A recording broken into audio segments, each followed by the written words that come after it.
Hey guys, tonight we are going on a little trip. Not your typical weekend getaway, mind you. Imagine packing for the most extravagant, most outrageously over-the-top road trip in history. Forget your phone charger and a spare pair of socks. Instead, you're restuffing bags with pure gold. So much gold, in fact, that your simple act of travel is about to accidentally, and quite spectacularly, break the economy of a foreign country. This is the story of a flex so monumental it echoed for centuries. So, before you get comfortable, take a moment to like the video and subscribe, but only if you genuinely enjoy what I do here. And hey, while you're at it, drop a comment letting me know what city you're listening from and what time it is for you. It's always cool to see where we're all tuning in from around the world. Now dim the lights, maybe turn on a fan for that soft background hum, and let's ease into tonight's journey together. The first thing you notice isn't the gold. It's the sound, a deep, persistent hum, like 1,000 beehives stirred at once. It's the sound of a city holding its breath, buzzing with an energy that feels both chaotic and meticulously planned. You're standing on the edge of the royal district in Niamey, the capital of the Mali Empire, in the year of our Lord 1324. The air is thick with the smell of fine red dust, the sweat of 10,000 animals, and the sweet, smoky aroma of cooking fires preparing millet porridge for an army of travelers. You look around, trying to absorb the scale of it all. The buildings are not the towering stone castles you might imagine from European stories. They are grand, yes, but in a different way. Vast, flat roof structures made of banco, a rich, ochre-colored mud brick that seems to glow under the West African sun. The great mosque, with its imposing minarets, pierces the skyline, a testament to the faith that is about to send this entire city, it seems, on a journey east. In this sprawling, buzzing tableau, you are a very small, very specific cog. Perhaps you're a junior scribe, your fingers stained with ink from a reed pen. Your job for the past few weeks has been to inventory supplies, not on paper, but on smooth clay tablets that you bake in the sun to make permanent. You've counted everything from goatskin water bags, thousands upon thousands of them, each one tested for leaks, to the vast quantities of dried dates, salted meat, and sacks of grain that will feed this mobile city for months to come. And then there's the gold. You don't see it piled up in glittering mountains. That's not how wealth works here. It's more subtle, more pervasive. You see it in the finely spun threads woven into the tunics of the royal guards. You see it in the delicate jewelry adorning the wives of court officials, who direct their servants with quiet authority. And you see it, most importantly, in the endless procession of porters, each man carrying leather pouches filled not with coins, but with TBR pura, unadulterated gold dust. The weight of it settles in the air. The empire's heart doesn't beat with blood. It beats with gold.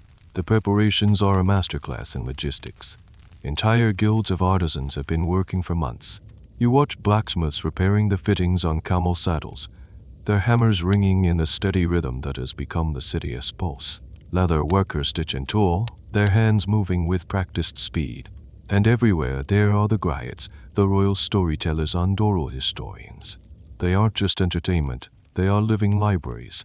You can hear their voices, deep and resonant, practicing the epic poems and histories they will recite during the long nights in the desert, reminding the king Mansa Musa of his lineage and his destiny. It's a strange and wonderful detail of this expedition. They are packing history itself to take with them. Historians today are still sketching out the true size and splendor of 14th century Niamey. Some archaeological evidence suggests a sprawling metropolis, a hub of trans-Saharan trade, while other interpretations point to a more modest, though undoubtedly powerful, royal center. The truth, as you see it from your vantage point, feels like something grandly in between, a city swelled to bursting, straining at the seams with the sheer ambition of its ruler. As the sun begins to dip low, painting the sky in shades of fiery orange and soft violet, a new sound joins the hum. The lowing of countless camels and the braying of donkeys being herded into their pens for the night. You take one last look at your clay tablet, the neat rows of symbols representing a fortune beyond your wildest comprehension. You are about to be part of a pilgrimage, a hajj, but it feels like so much more. It feels like you are about to walk off the edge of the known map, following a man so wealthy he intends to carry the weight of his kingdom on the backs of his camels, all the way to a distant holy city. The air cools, the sounds soften, but the hum of anticipation remains, a silent promise of the dawn to come. The next day, the hum of the city has a new texture. It's sharper, more focused. The final preparations are underway. You're assigned a new, far more prestigious task than counting grain sacks. You are now assisting one of the senior griots, a man whose voice can make a king weep and a warrior feel invincible. Your job is to hold his ink buttoned, unroll his scrolls as he reviews the epic of Sanjay Ade, the founder of the Mali Empire. It's through this proximity to the heart of the court that you finally begin to understand the why. From your position, just outside the cool, shaded audience chamber, you catch glimpses of the man himself, Mansa Musa, the 10th Mansa, or King of Kings. He isn't a towering, physically imposing figure. His power is quieter, more certain. He moves with a deliberate grace. His boubou a flowing, wide-sleeved robe of the finest indigo-dyed cotton, embroidered with gold threads swishing softly on the polished earth floor. He speaks in a low, measured tone, yet when he does, even the most powerful generals and wealthiest merchants fall silent, leaning in to catch every word. So why is he doing this? Why risk a journey of nearly 4,000 miles across one of the most hostile environments on Earth?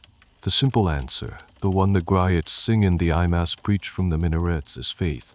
The Hajj, the pilgrimage to Mecca, is one of the 5 sacred pillars of Islam. It's a duty for every Muslim who has the means. And if having the means were a competition, Mansa Musa would be the undisputed, undefeated, all-time champion. For a ruler of a devout Islamic empire, this journey is the ultimate expression of piety. It's a way of physically connecting his West African kingdom to the very heart of the Islamic world. But as you listen to the hushed conversations of courtiers and diplomats, you realize the reality is far more complex. This isn't just a pilgrimage, it's a statement. The Mali Empire is, to the great powers of the East, the Mamluks in Egypt, the Marinids in Morocco, land of myth. A half-legendary place, known only as the source of the purest gold. This journey is designed to turn that myth into reality. It's a coming-out party on a geopolitical scale. Mansa Musa is not just going to Mecca to pray. He's going to put Mali on the map, literally and figuratively. AHES announcing to the world that a great power has risen in the West. A civilization of immense wealth, deep faith, and profound organization. And here's a little secret, something you only pick up on by watching the common folk, the soldiers and the porters. While the court is steeped in a scholarly, orthodox version of Islam, the faith of many people in the caravan is a rich tapestry woven with older threads. You see a soldier, after performing his daily prayers facing east, quietly tie a small, carved fetish to his spear, a token to appease an ancestral spirit. You watch a cook sprinkle a bit of millet flour on the ground as an offering to the earth before lighting their fire. This sigmatist, this blending of Islam with traditional West African beliefs, is everywhere. For the king, this journey might be about solidifying his Islamic credentials on the world stage, but for many of his subjects, it's also an epic adventure into the unknown, and they're bringing all the spiritual protection they can get. This leads to the question that historians still debate over cups of strong coffee. What was the primary driver for this grand expedition? Was it the unshakable piety of a devout ruler, a man who had accidentally caused a death and sought spiritual cleansing through this ultimate act of faith? That's one of the stories that circulates in the court. Or was it the calculated move of a political genius, using the cover of a religious obligation to launch the most ambitious public relations tour in history? Was he trying to secure his legacy, especially after his predecessor, Abu Bakr II, had famously vanished into the Atlantic Ocean trying to find its other shore? Perhaps the truth is that for a man like Mansa Musa, faith and politics, piety and power, were two sides of the same golden coin. They were inseparable. You watch him one last time as he emerges from the chamber, his eyes scanning the horizon, looking east. The weight of his purpose seems to hang in the air around him. He isn't just leading a caravan. He is carrying the reputation of an entire civilization on his shoulders. The reasons are now clear in your mind, a complex web of faith, ambition, and a desire for a legacy that would outlast even his mountains of gold. The why is settled. Now, all that remains is the how. The how is something you can barely wrap your head around, even as you stand in the middle of it. The day of departure finally arrives, and the organized chaos of the past few weeks coalesces into a single colossal entity. You had thought Neon Eye was buzzing before. Now it's a roaring symphony of departure. The scale of the procession is staggering, a living, breathing testament to the Empire's might. Forget a simple caravan. This is a city, uprooted and set in motion. Your place is with the scribes and scholars, a group positioned comfortably near the center of the column. From here, you have a vantage point that allows you to see both the front and the back of this human river. The official numbers, the ones you helped tally, are mind-boggling. 60,000 people. That's the entire population of a respectable medieval city, all on the move. This includes 12,000 personal attendants and servants, all dressed in the finest silks and brocades from Persia and China, a subtle flex to show that Mali's wealth attracted global trade. You see them firsthand, the Royal Guard, 500 strong, marching at the very front. They are an intimidating sight. Each one carries a spear and a large shield covered in hide, but the real symbol of their status is the gleaming gold staff each man holds, weighing nearly 6 pounds. They don't march in silence. They are preceded by drummers, their rhythms setting the pace for the entire caravan, a heartbeat that you can feel in the soles of your sandals. And then the camels. You've seen camels before, but never like this. I heard of at least 1,000, perhaps more, dedicated just to the people. But behind them comes the real spectacle, a special train of 80 to 100 camels, and these are the ones that will become legend. Each one is laden not with supplies, but with a single specific cargo goal. Not nuggets, not ore, but pure refined gold dust packed tightly into leather bags. You did the math on your clay tablet. Each camel carries between 50 and 300 pounds of it. It's an amount of wealth that feels abstract, almost nonsensical. It's not a treasury, it's a mobile mountain range of gold trekking across the continent. This is where you spot a curious detail that most would miss. The camels carrying the gold are a specific breed, lighter and faster than the heavy-duty pack animals used for water and grain. They are treated with the utmost care. Their handlers are not just simple drivers. They are specialists who know the temperament of each animal. You even see them feeding the camels dates, a luxury usually reserved for humans to keep their energy high. The Empire's most valuable asset is being transported by its most pampered beasts. The people themselves are a cross-section of the entire Empire. You see Sun and Ke merchants, their faces etched with the wisdom of 1,000 trade journeys, discussing routes with Twa guides who have been hired for their unparalleled knowledge of the desert. You see Fulani herdsmen, their families in tow, managing the vast flocks of sheep and goats that will serve as a walking larder for the caravan. There are doctors with chests full of herbs and powders, architects with scrolls of plans for buildings Mansa Musa hopes to commission, and of course, the griots and musicians who serve as the caravan's soul. Even Mansa Musa's chief wife, the Inari Khanate, is her own entourage, a veritable court on the move with hundreds of serving women and guards. The whole procession is a microcosm of Malian society, a perfectly organized, hierarchical world rolling slowly but inexorably towards the east. The historical accounts of this procession, particularly from Arab scholars like Al-Umari, who would later interview people in Cairo who witnessed it, sound like pure hyperbole, but you're reliving it, and you realize they might have even understated the truth. The sheer logistics of feeding and watering this multitude every single day is a feat of genius. Historians still marvel at how they managed it. Was there a network of pre-stabilizable supply depots? Did they send scouts weeks ahead to dig new wells and trade for supplies? The records are sparse, leaving a fascinating puzzle about the invisible organizational backbone that held this golden behemoth together. As the sun climbs higher, the command to move forward ripples down the line. The drums beat a steady marching rhythm. The camels groan, rising to their feet in a wave of coordinated movement. The ground trembles. You find your place in the column, clutching a fresh set of clay tablets, your ink pot secured in a leather pouch. The golden staffs of the vanguard catch the morning light, sending brilliant flashes down the line. You look back one last time at Nianai, its banko walls already starting to shimmer in the heat haze. It feels like you're not just leaving a city, but leaving the very concept of solid ground behind. You are now a citizen of a flowing, golden river, and your only home is the road ahead. Now that you're part of this colossal, moving beast, the first order of business is figuring out your place in its complex social ecosystem. This isn't just a crowd of people walking in the same direction, it's a highly stratified society on the march. Your survival, comfort, and sanity depend on understanding its unwritten rules. You, as a junior scribe, are in a curious middle ground. You are not a high-ranking courtier, but you're far from a common porter or a goat herder. You have a skill that is valued, and that gives you a certain, albeit minor, status. Your immediate world is the circle of scholars. This is your tribe within the larger caravan. It's led by the chief Cadi, the head judge of the empire, a man with a long white beard and eyes that seem to see right through you. He and the other senior scholars ride comfortably on camels, surrounded by their precious books and scrolls, which are wrapped in layers of waxed cloth to protect them from the elements. You and the other junior scribes walk, but you walk in their shade, which is a privilege in itself. Your daily routine quickly takes shape. In the morning, you help pack the scholarly materials, ensuring every scroll is secure. During the day's march, your primary job is to be available. The chief Cadi might suddenly feel inspired by a passage from the Quran and need someone to write down his thoughts.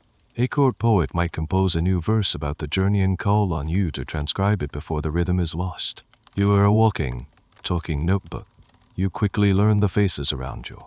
There's Femi, another young scribe like yourself, who is brilliant with numbers and is secretly mapping the caravan's daily progress, a task no one assigned him. There's old Binta, a woman who isn't a scholar but a renowned herbalist, part of the medical contingent. She walks with a steady, unhurried pace, and you see even the most learned men stopping to ask her about a strange plant they saw by the roadside. Her knowledge, though not written in books, is as respected as any text. Then there are the people you learn to avoid. The haughty royal guards who look down on anyone not carrying a weapon. The gossiping servants of the royal harem, whose whispers can ruin a reputation by nightfall. You learn to navigate this social landscape with a mixture of polite deference and strategic invisibility. One of the most surprising characters you get to know is a man named Jabari. He's not a soldier or a scholar. He's the master of the camels, specifically the elite gold-bearing camels. He's a gruff, sun-weathered man who speaks more to his animals than to people. One evening, you see him gently rubbing a balm into a camel's sore leg. Curious, you ask him about it. He explains in short, clipped sentences that this particular camel, which he calls Fair AI, is carrying the gold dust designated for the alms to be given in Cairo. He knows the specific cargo of each of his 80 camels. He's not just a handler. He's a living ledger of the king's generosity. It's a fascinating, hidden layer of the caravan's organization, the oral tradition, extending even to logistics. And what about your own identity in this grand scheme? You are a Mandinka from the heartland of the empire. You speak the language of the court, but as you walk, you are surrounded by a symphony of other tongues, the Wolof of the traders from the coast, the Fula of the nomadic herdsmen, the Songhai of the river folk. This journey is a crash course in the diversity of your own empire. You start picking up phrases here and there, learning how to say thank you in 3 different languages, how to ask for water in 4. This multilingual, multi-ethnic nature of the caravan is something historians believe was a deliberate choice by Mansa Musa. It wasn't just about showcasing the empire's wealth, but also its unity and diversity. He was bringing representatives from all corners of his vast domain, binding them together through this shared, sacred experience. However, there's still a debate about how harmonious this really was.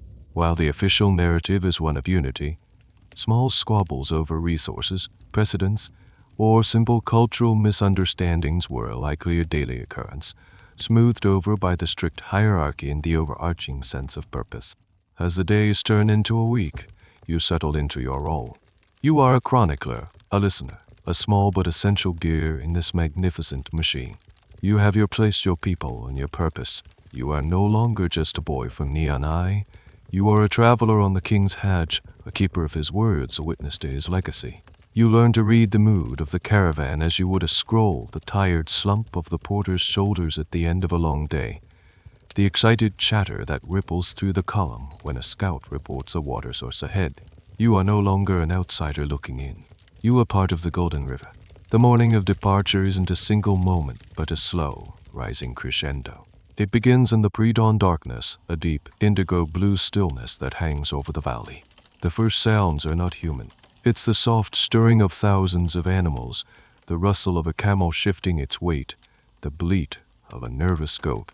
Then, the call to prayer, the Fajr, echoes from the temporary mosque set up in the center of the camp. The voice of the muezzin, clear and strong, washes over the sleeping city on the move, a thread of sacred sound weaving everyone together. You rise from your simple sleeping mat, the air cool and crisp against your skin. You perform your ablutions and prayers alongside Femi and the other scribes, your faces all turned towards an east you can only imagine. There's no grand bugle call, no single charge to begin the day. Instead, it's 1,000 small, synchronized actions. The clatter of cooking pots as fires are rekindled for a quick morning meal of millet and soured milk. The rhythmic thud of mallets as tents are struck and rolled. The low calls of the handlers coaxing their camels to kneel. Today is the day. The real start. You've been on the move for a few days already, but it was more of a grand assembly, a slow crawl out of the capital's orbit. Today you leave the last familiar farmlands behind and point your faces directly towards the vast, unforgiving expanse of the Sahara. A palpable sense of finality settles over the caravan. There is no turning back now. Your griot master is in a solemn mood. He asks you to prepare a special ink mixed with a little gum arabic to make it thicker, more permanent. The stories we tell from this day forward are not for the wind, he says, his voice a low rumble. They are for the ages. You feel a shiver of importance, of responsibility. Your simple task of writing things down suddenly feels monumental. As the sun's first rays slice across the horizon, the great roll drum, the tabala, begins to beat. It's a deep, resonant boom that seems to vibrate right through your chest. It is the king's signal. One by one, section by section, the caravan begins to move.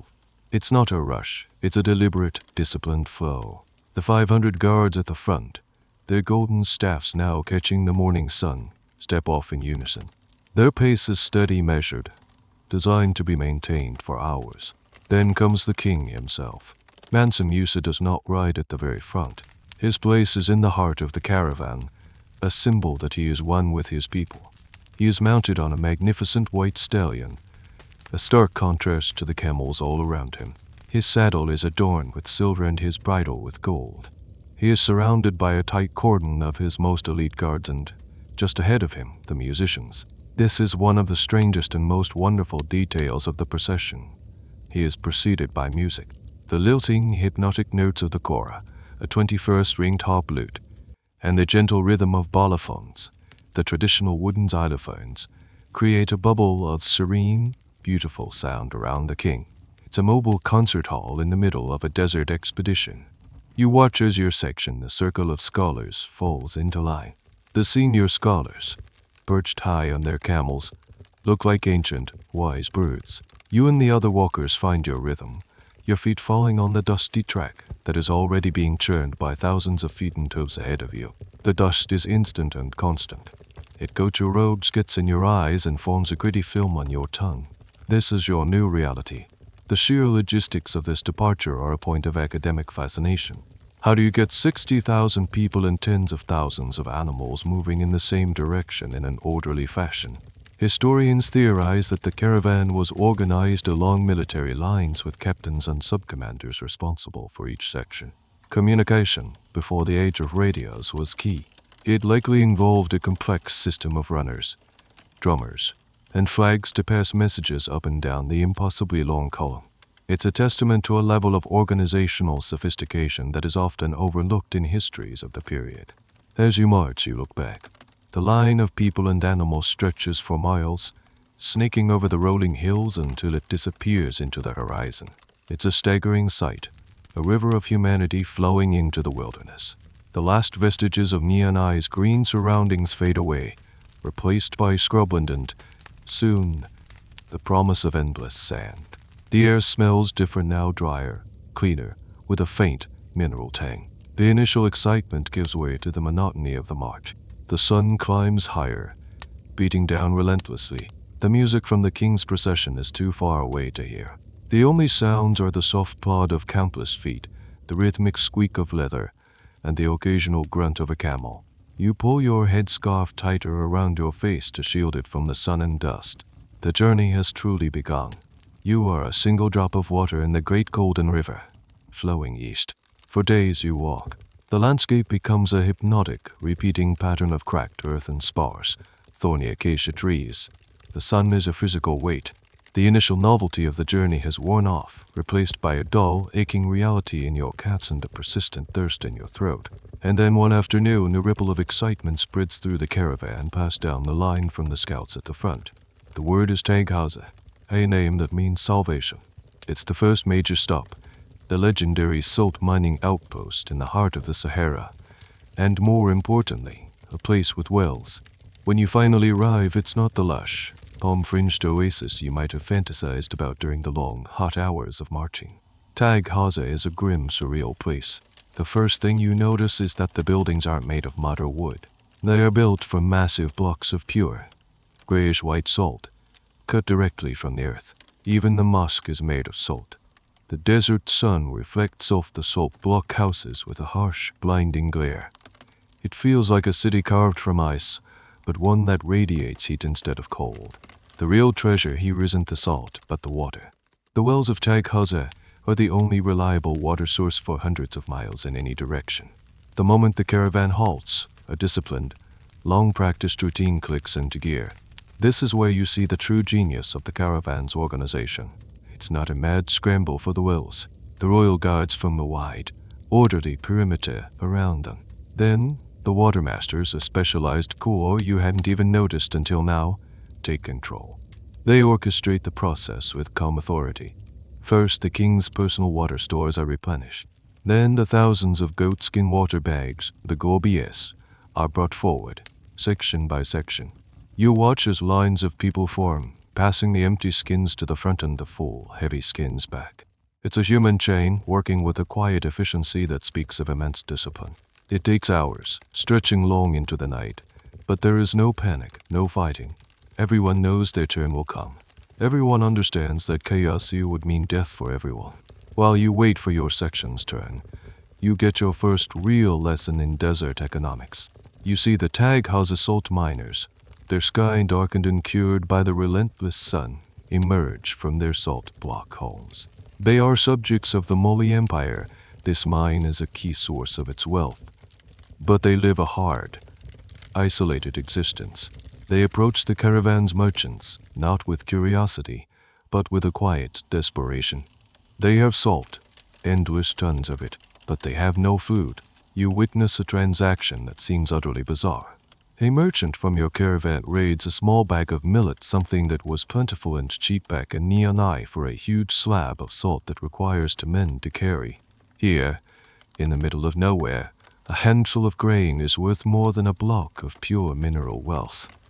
A little later, you see a royal official trade a small pouch of gold dust, not for salt, but for information. A detailed report from the miners on the condition of the route ahead, the location of the next and much smaller water source, and any recent movements of desert nomads. In the desert, information is a currency as valuable as any other. Here's a bizarre little tidbit about life in Tag Haza, something you overhear from a conversation between a miner and one of the caravan guards. The miners complain about the camels. Not the caravan's camels, but the wild ones. Apparently, the camels have a taste for the salt, and they will literally try to eat the houses.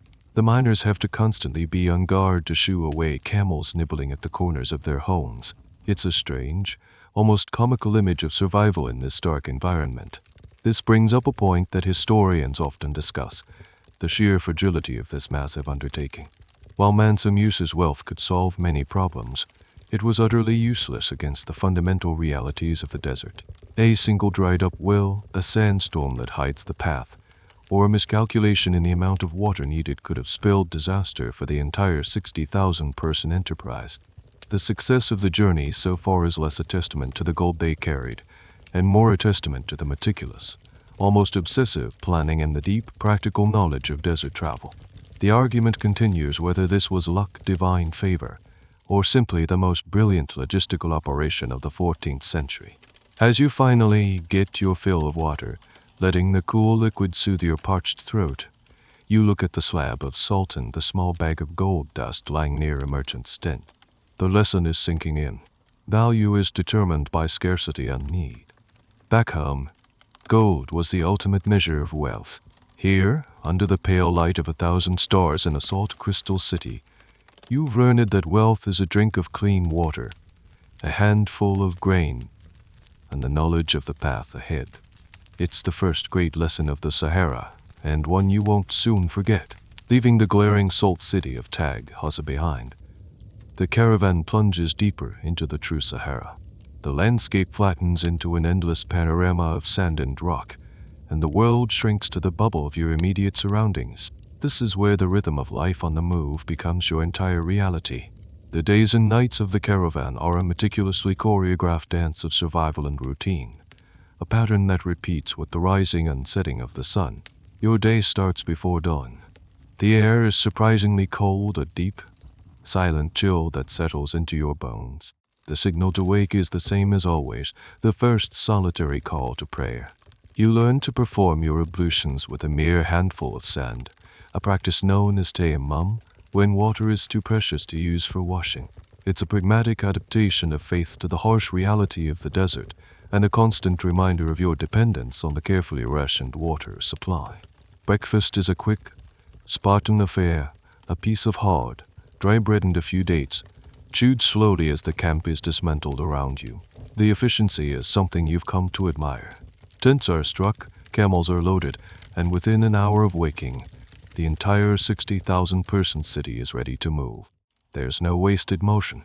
Every action has been honed by weeks of repetition. The march itself is a study in endurance.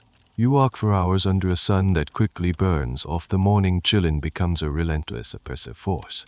You learn to wrap your tagail must, the long cloth head wrap of the desert nomads, in a way that covers your face, leaving only a slit for your eyes. It protects you from the sun and the fine, ever-present dust. The world becomes a narrow, blue-tinted view of the back of the person in front of you and the endless, shimmering ground. Conversation is minimal during the march. It takes too much energy. The only sounds are the rhythmic plodding of feet, the creak of leather saddles, and the soft, mournful groans of the camels. To pass the time, you fall into a meditative state, your mind drifting. You mentally rehearse the genealogies the Graya taught you. You count your steps. You try to remember the taste of fresh mangoes from the markets of Nianai. The caravan halts in the hottest part of the day, usually for 2 or 3 hours. This is not a time for rest in the shade, because there is no shade. Tents are quickly pitched to create pockets of shelter from the brutal sun. A small, carefully measured ration of water is distributed. This is the main meal of the day, usually a thick porridge of millet or sorghum, sometimes with a few pieces of salted meat for the higher-ranking members of the caravan. You eat in silence, too weary for talk. The march resumes in the late afternoon, continuing until just after sunset. As dusk paints the sky in impossible shades of purple, orange, and pink, the caravan once again transforms into a stationary camp. This is when the desert comes alive with a different kind of energy. With the sun gone, the oppressive heat lifts, and a sense of community returns. Fires are lit, their flickering lights creating hundreds of tiny, glowing circles in the vast darkness. The smell of cooking, this time a more substantial evening meal, fills the air. This is the time for social life. You gather with your fellow scribes, sharing stories, complaining about your sore feet, and listening to FEM's calculations of your progress. The griots, their voices now rested, begin their recitations. The sound of a kora might drift over from a nearby campfire. It's a magical time, a fragile bubble of civilization carved out of the immense, silent emptiness of the desert. Here, you discover a strange little custom. The porters, the men who carry the heaviest loads, have a nightly ritual. They gather in a large circle and participate in wrestling matches. It seems counterintuitive why expend more energy after a day of grueling labor, but an older porter explains it to you. It's not about aggression, it's about keeping their muscles from stiffening up, about camaraderie, and about reminding themselves of their own strength in a place that can make a man feel very small and weak. The exact daily routine of the caravan is, of course, a subject of historical reconstruction. Scholars piece it together from accounts of other, smaller trans-Saharan caravans and the brief descriptions left by chronicles. There's a debate about how rigidly this schedule was maintained. Did a sandstorm ever force them to march through the night? Did they take full rest days, or was the pressure to keep moving relentless? The logistics of it all remain a source of wonder and academic inquiry. As you lie on your mat, ready for sleep, the vast, star-dusted canopy of the Sahara stretches above you. The sky is clearer here than you've ever seen, a black velvet cloth littered with diamonds. The sheer scale of it is humbling, almost terrifying. You feel like a tiny speck in the cosmos. But then you hear the low murmur of voices from a nearby fire, the soft strumming of a lute, and the distant cough of a camel. You are not alone. You are one of 60,000, a citizen of this resilient, nocturnal city in the heart of the void. And tomorrow, you will do it all over again. As you trek deeper into the Sahara, you begin to understand that you are not walking through an empty void. You are treading on a highway of history, a path paved with centuries of commerce and culture. You are on the ancient trans-Saharan trade route, the legendary Golden Road. The senior scholars in your circle make a point of teaching this to you and the younger scribes, turning the monotonous landscape into a living history lesson. The chief Cadi explains it one evening using a stick to draw a map in the sand. He draws your starting point, Nianai, deep in the fertile Sudanese savanna, the region the Arabs call Bilad al-Sudan, the land of the blacks. Then he draws the Mediterranean coast, the world of the Maghreb, Egypt, and beyond. Between these two worlds, he says, his stick carving a line through the center of his map, lies this great sea of sand. To most, it is a barrier. To us, it is a bridge of salt and gold. You learn that the wealth of the Mali Empire, the very gold that fills the 80 camels behind you, is built on a simple, powerful economic principle. The regions to the south where you come from are rich in gold but have virtually no natural salt. The desert to the north where you just were in Tag Haza has endless salt but no gold. For centuries, merchants have braved this perilous journey to trade one for the other. At times, the exchange rate was literally weight for weight, a pound of salt for a pound of gold. This trade created a flow of not just goods, but also ideas. The Cadi explains how Islam itself traveled down these same routes, carried by Berber and Arab merchants. The faith that now binds your empire and fuels this very pilgrimage arrived on the backs of camels, traded along with textiles, glassware, and books. The road you walk is not just a path of commerce, but a conduit of faith and knowledge. You start to see evidence of this history all around you, faint traces that a novice would miss. An old guide points out a cluster of weathered stones, almost invisible against the rocky ground. A merchant's grave, he says quietly, caught in a sandstorm 100 years ago. Later, you pass a series of low, circular mounds. The guide explains they are the remains of a temporary camp, perhaps from the time of the Great Ghana Empire, the predecessor to Mali. You are walking in the footsteps of ghosts, of countless traders, scholars, and pilgrims who came before you. One day the caravan passes a small, almost dead oasis with only a few scrawny palm trees and a brackish, barely drinkable well. Here you find a truly bizarre relic of the trade route. Half buried in the sand is the skeleton of a large creature, but it's not a camel. An old Songhai trader identifies it. It's a dolphin. He tells a story passed down through generations of his family of a wealthy merchant from the north who, a long time ago, tried to bring a preserved dolphin, a marvel from the distant sea, as a gift for the king of Ghana. It was a symbol of ultimate luxury, transporting something so useless and fragile across the world's most difficult terrain. The dolphin, of course, didn't make it, but its skeleton remains, a strange monument to the eccentricities that great wealth can inspire. This discovery brings to mind the ongoing academic debate about the true volume and nature of the trans-Saharan trade. While the gold for salt exchange is the most famous aspect, what else was being transported?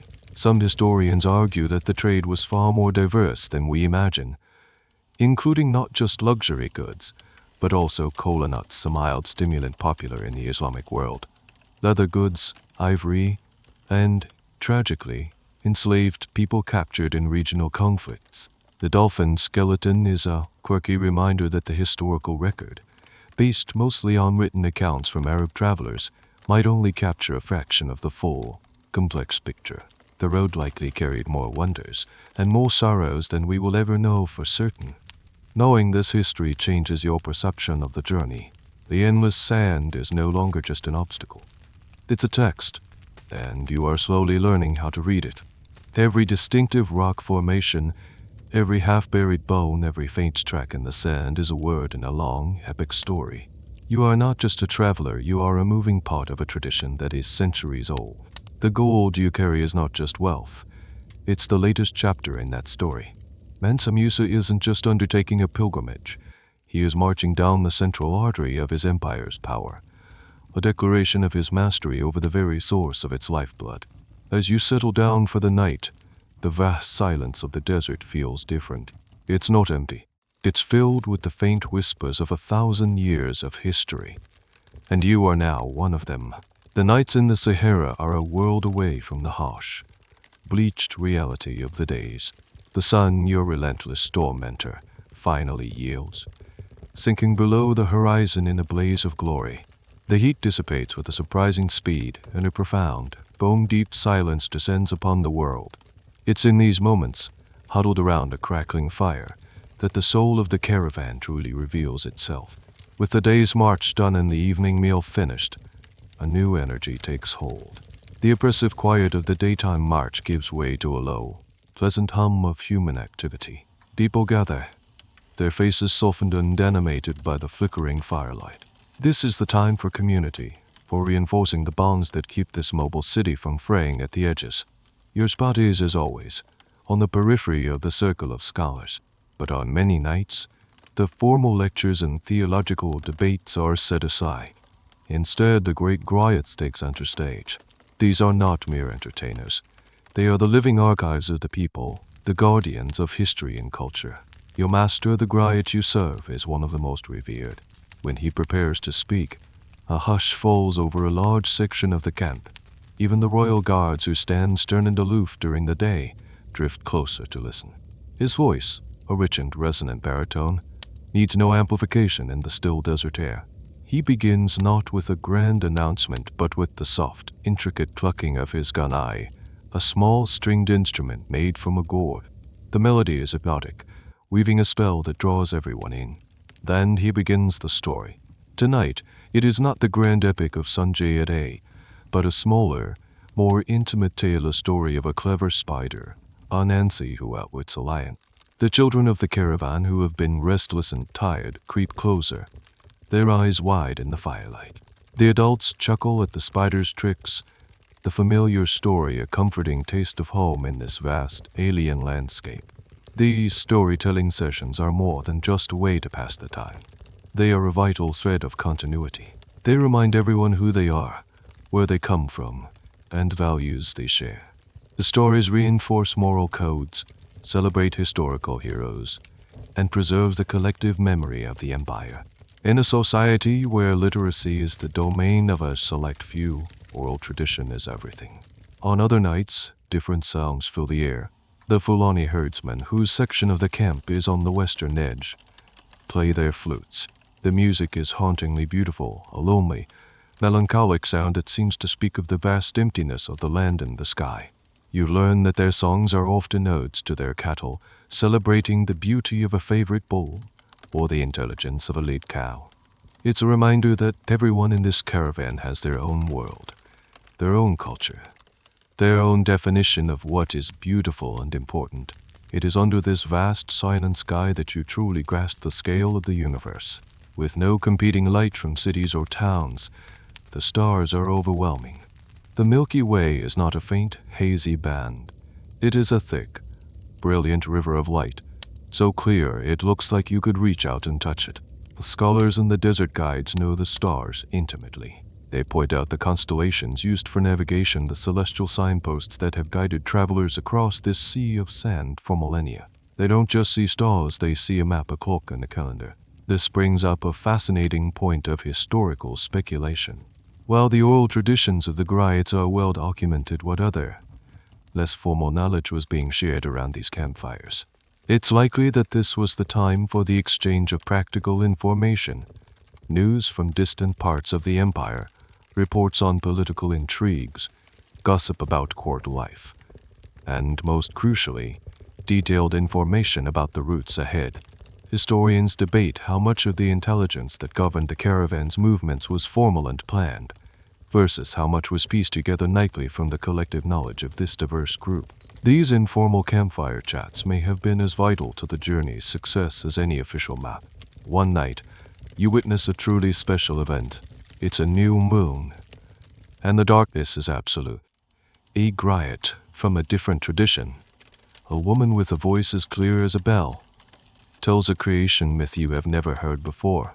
It's not about a single all-powerful creator, but about the world being sung into existence by the first ancestors. As she sings, her voice rising and falling in the darkness, you look up at the impossible spray of stars. For a moment it feels true. It feels like the entire universe is a silent song, and you are privileged enough to hear a single, beautiful note of it. The fire dies down to glowing embers. The stories end. People drift off to their sleeping mats, the music and words still echoing in their minds. The great silence of the Sahara returns, but it's no longer frightening. It has been filled with stories, with music, with history. The night is no longer an empty void, but a vast, dark stage for the enduring power of human culture. Weeks into the desert crossing, the terrain begins to shift once more. The endless, soft dunes give way to vast, flat plains of gravel and rock, shimmering under the relentless sun. The caravan is now entering the territory of the Celt Amashikyu, the people known to the Arabs as the Twa, the blue men of the desert. The mood in the caravan subtly changes. There's a new tension in the air, a quiet watchfulness. The Twa are not subjects of the Mali Empire. They are the undisputed masters of this central part of the Sahara. They are a fiercely independent nomadic people, and their relationship with the great, settled empires to the south has always been complex, a mix of trade partnership, weary tolerance, and occasional conflict.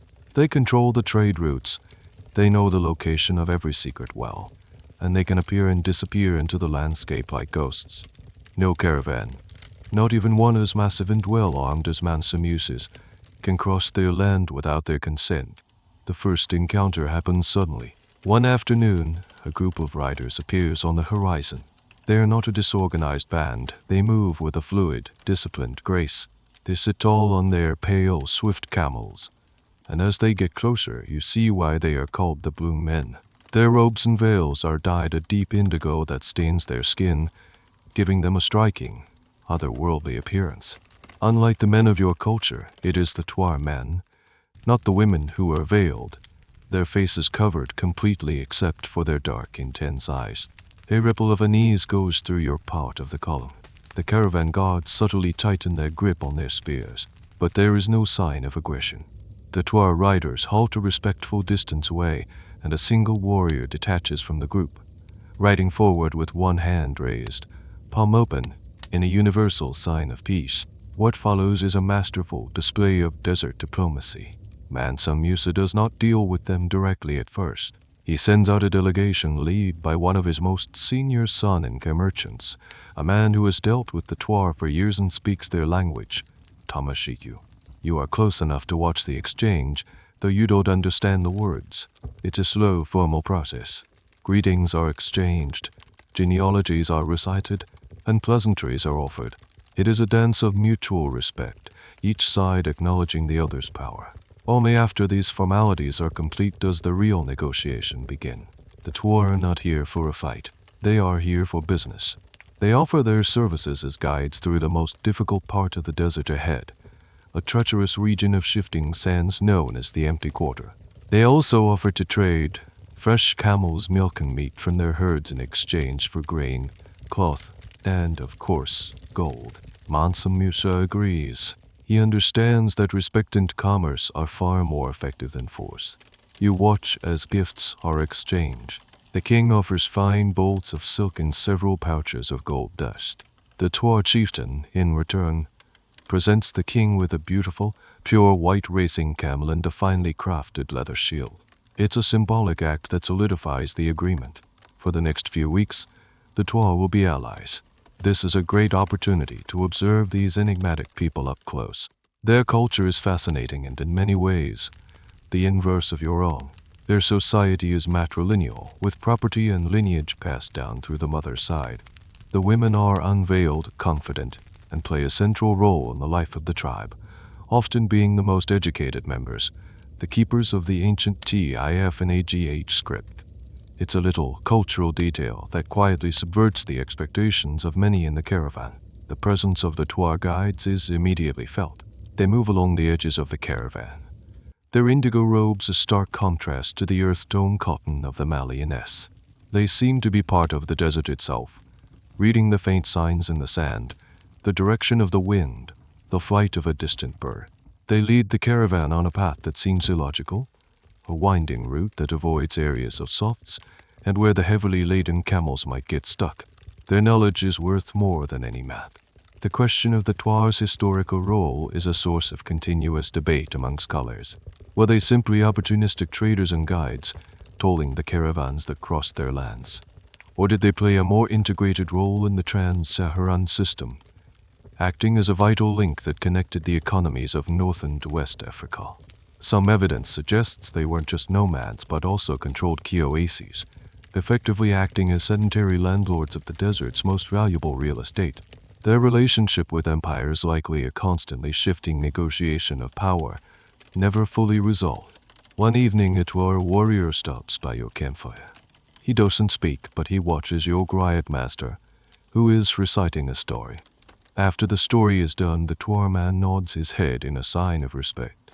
Then he quietly unsheathes his takuba, the distinctive Twa sword, and begins to clean it with sand, its long, straight blade gleaming in the firelight.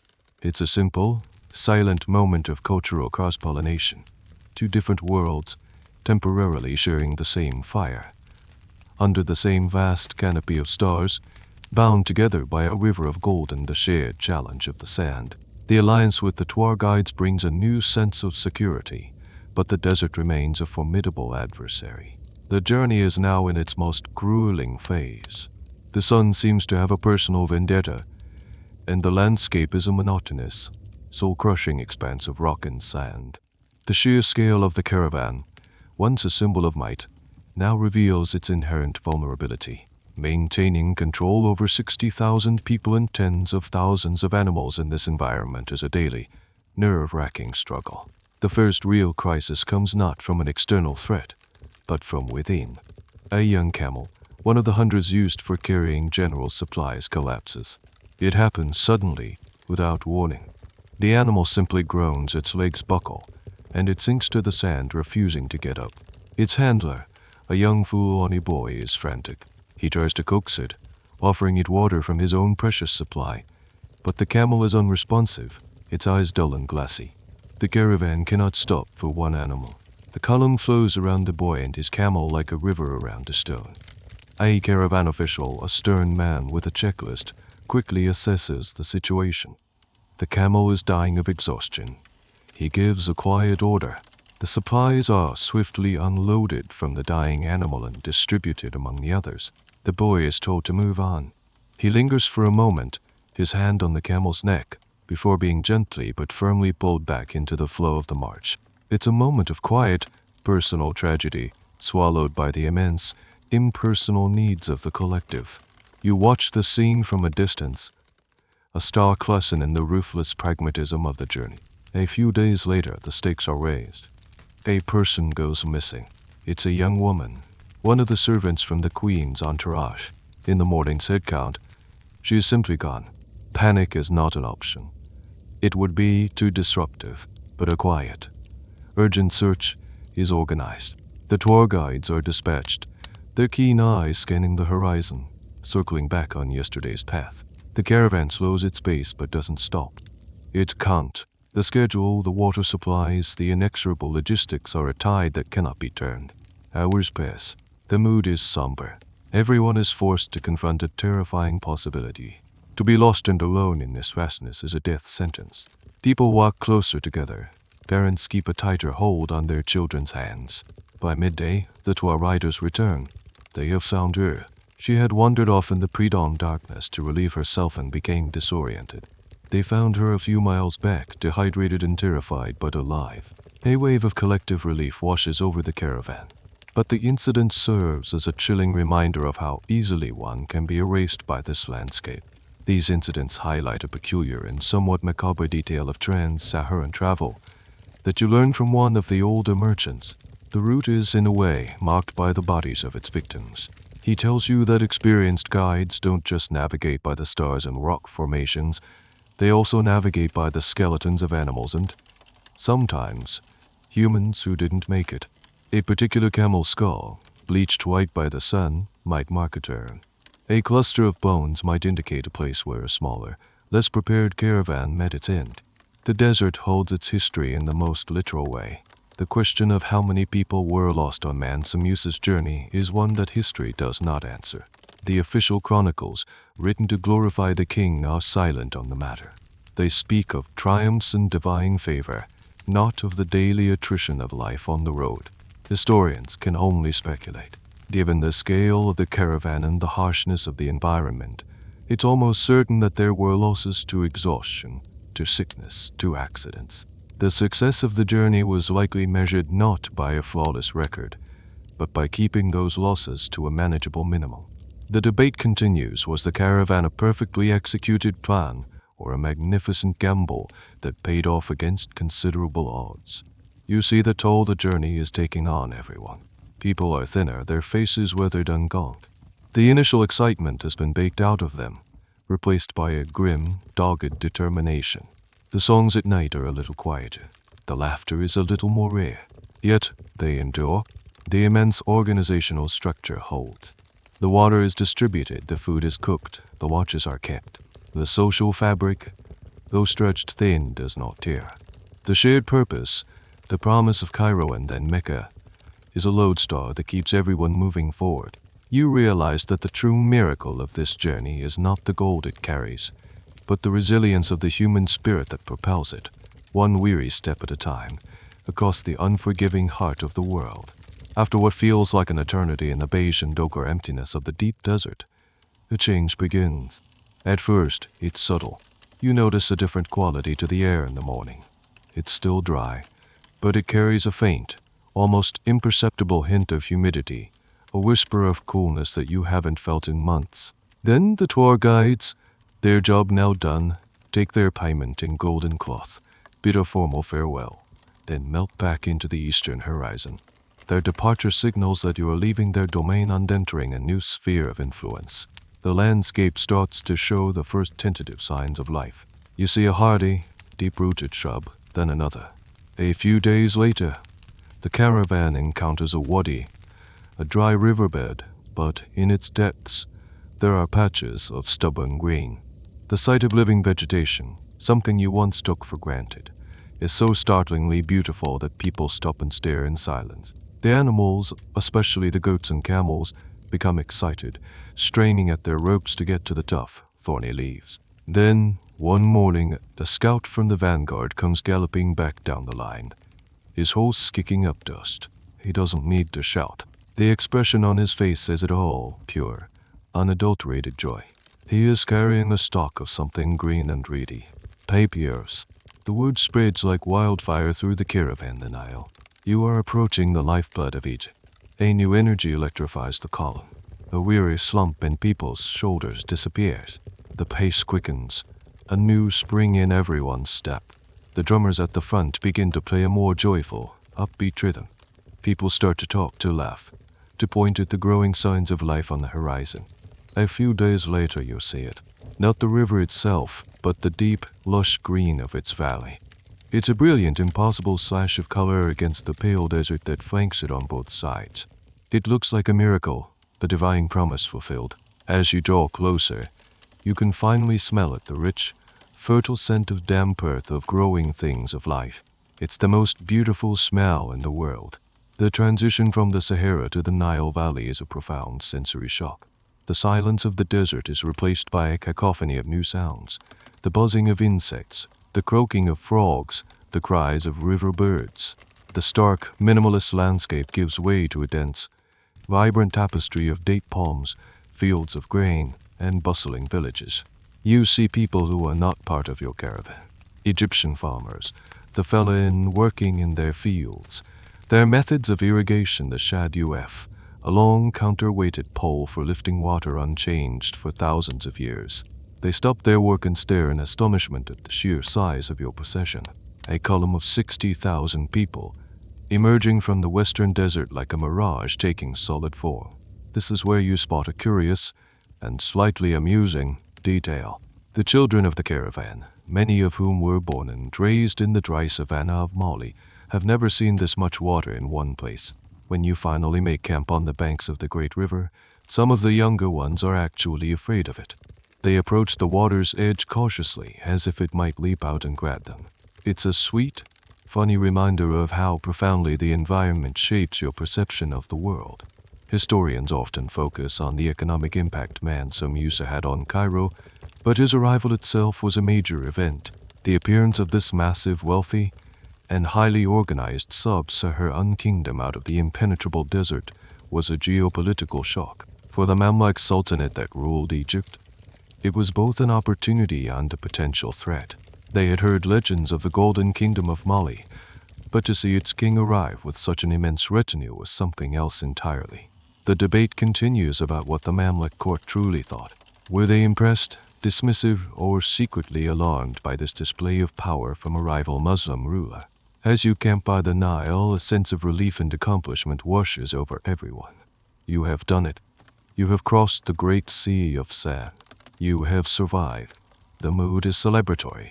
That night, the campfires are larger and burn brighter. The storytellers recite tales of triumph, and the musicians play joyous songs. People wash their clothes and themselves in the river's murky but life-giving water, a ritual of cleansing and renewal. You sit by the water's edge, watching the moonlight shimmer on its surface. You scoop up a handful of the dark, rich soil. It feels cool and solid in your hand. After months of walking on sand and rock, the very earth feels different. You are on the doorstep of a new world. The journey's greatest challenge is behind you. Now the great city of Cairo awaits, and you can already feel its powerful, magnetic pull from downriver. The next chapter of your adventure is about to begin. The final leg of the journey to Cairo is a slow, triumphal procession along the fertile Nile. The contrast with the desert is dizzying. Instead of a desperate search for water, you are now surrounded by it. Instead of silence, your ears are filled with the sounds of a bustling ancient civilization. You pass by countless villages and towns, and your caravan, this river of golden people, becomes a spectacle for the locals. They line the banks of the river, their faces a mixture of awe, curiosity, and disbelief.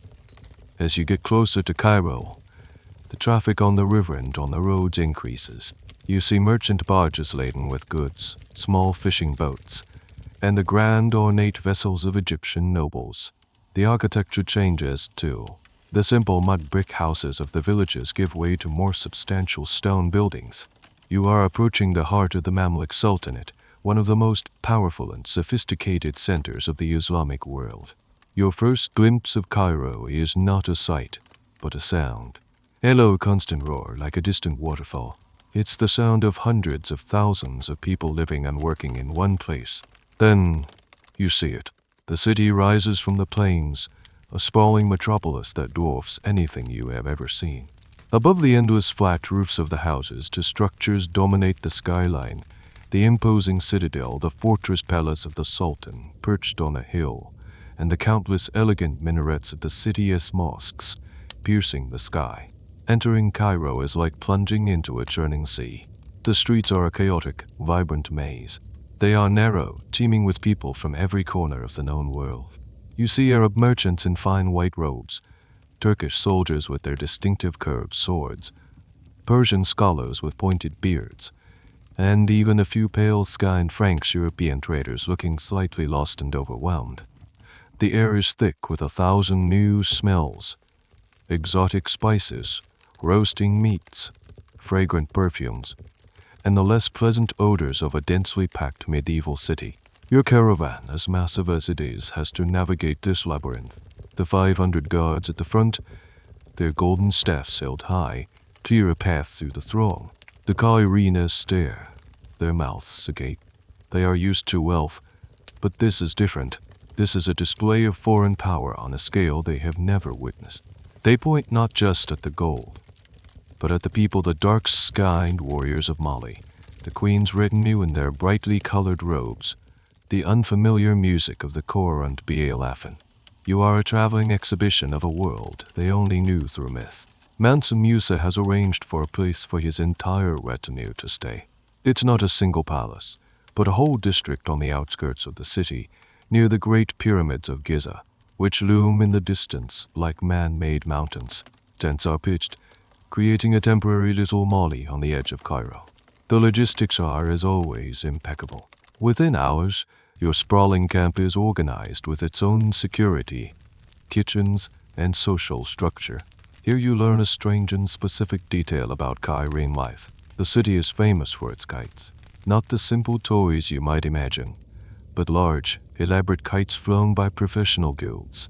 They are used for sport, for signaling, and sometimes, according to rumor, for lifting building materials to the tops of minarets. From your camp, you can see them, colorful specks dancing in the sky above the city, a silent, playful counterpoint to the hustle and bustle below.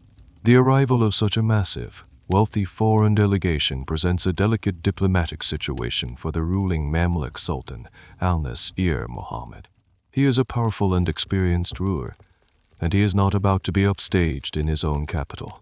The official chronicles, both Malian and Egyptian, describe what happens next, but they tell slightly different versions of the story, which has kept historians busy for centuries. What was the true nature of the first encounter between these two powerful monarchs? Was it a meeting of equals, or a subtle power struggle disguised by courtly etiquette? From your humble position as a scribe, you don't witness the high-level diplomacy directly, but you feel its effects. For several days, a palpable tension hangs over the camp. Messengers on horseback ride back and forth between your camp and the citadel. There are negotiations over protocol, over the exchange of gifts, over the proper way for one king to greet another. The city itself is a revelation. In your off-duty hours, you and Femi wander into the markets, the great khans. You are speechless. Stalls are overflowing with goods you've only heard of in stories, shimmering silks from Cathay, intricate carpets from Persia, sharp steel blades from Damascus, and colorful glass from Venice. It's the bustling center of a global trade network, and it makes even the grand markets of Neon Eye seem like a quiet village square. You are no longer in the desert.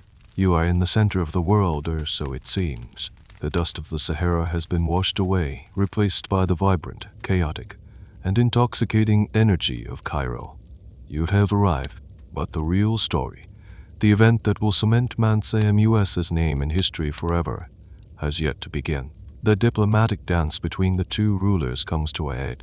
The Mamluk Sultan, Al-Nasir Muhammad, summons Mansa Musa to his court at the citadel.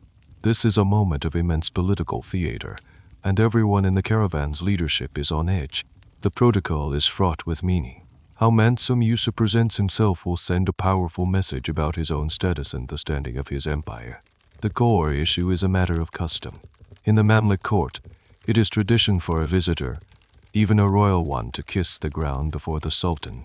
It is a sign of respect and an acknowledgement of the Sultan's supreme authority in his own land. But Mansa Musa is not just any visiting dignitary. He is a Mansa, a king of kings, the ruler of a vast and powerful empire in his own right. To perform such a gesture of submission would be to diminish his own standing and, by extension, that of Mali. You hear the debate secondhand, from the senior scribes who are privy to the discussions. The king's advisors are split. Some argue for pragmatism, follow the local custom to ensure a smooth and friendly visit. Others, particularly the proud generals of his army, are aghast at the idea. The Mansa of Mali, they insist, bows to no one but God. On the day of the audience, Mansa Musa makes his decision. He proceeds to the citadel in a magnificent procession, smaller than the main caravan but no less impressive. He is accompanied by his finest guards, his most eloquent courtiers, and his most talented musicians. He enters the grand audience hall, a cavernous space with high, vaulted ceilings and floors covered in rich carpets. The Sultan is seated on a raised throne, surrounded by his Mamluk emirs, a formidable display of power. According to the account of Al-Umarai, the scholar who later chronicled these events, Mansa Musa initially refuses to perform the prostration. He is adamant. His courtiers try to persuade him, but he stands firm. The tension in the hall is thick enough to cut with a Damascene blade. This is a standoff between two of the most powerful men in the Muslim world. Then, with a stroke of what can only be described as diplomatic genius, Mansa Musa finds a loophole. He turns to the Sultan's advisors and declares loudly, for all to hear, that he will, of course, prostrate himself. But, he clarifies, he will do so only to God, who brought him to this blessed city and allowed him to stand in the presence of such a great and pious ruler. And with that, he kneels and touches his forehead to the ground, ostensibly in prayer to Allah. It's a brilliant move. He fulfills the technical requirement of the court's custom, thus avoiding a direct insult to the Sultan. But he does so in a way that reframes the act entirely. It is not an act of submission to a man, but an act of piety to God. He preserves his own dignity, satisfies the Sultan's protocol, and comes across as exceptionally devout all at once. The Sultan, a shrewd politician himself, recognizes the brilliance of the maneuver and accepts it with grace. The diplomatic crisis is averted. After this initial, tense encounter, the relationship thaws. The Sultan is impressed by Mansa Musa's wisdom and, no doubt, by the sheer scale of his wealth. He showers the Malian king with gifts, magnificent Arabian horses, robes of honor, and access to the finest accommodations. In return, Mansa Musa gives the Sultan a gift that is both simple and staggeringly extravagant: several camels laden with unworked gold nuggets, a raw display of the source of his power. This moment leads to a fascinating and slightly quirky detail of courtly life. The two rulers, it turns out, bond over a shared passion for fine horses. The Sultan's stables are legendary, filled with the best Arabian stock. Mansa Musa, himself a skilled horseman, is genuinely impressed. The two spend hours discussing bloodlines, training, and a shared love for these magnificent animals. This common interest helps to humanize their relationship, moving it beyond pure politics. Historians still debate the nuances of this famous meeting. Was Mansa Musa's refusal to bow a calculated power play from the start, or a genuine expression of his pride that he then had to cleverly walk back?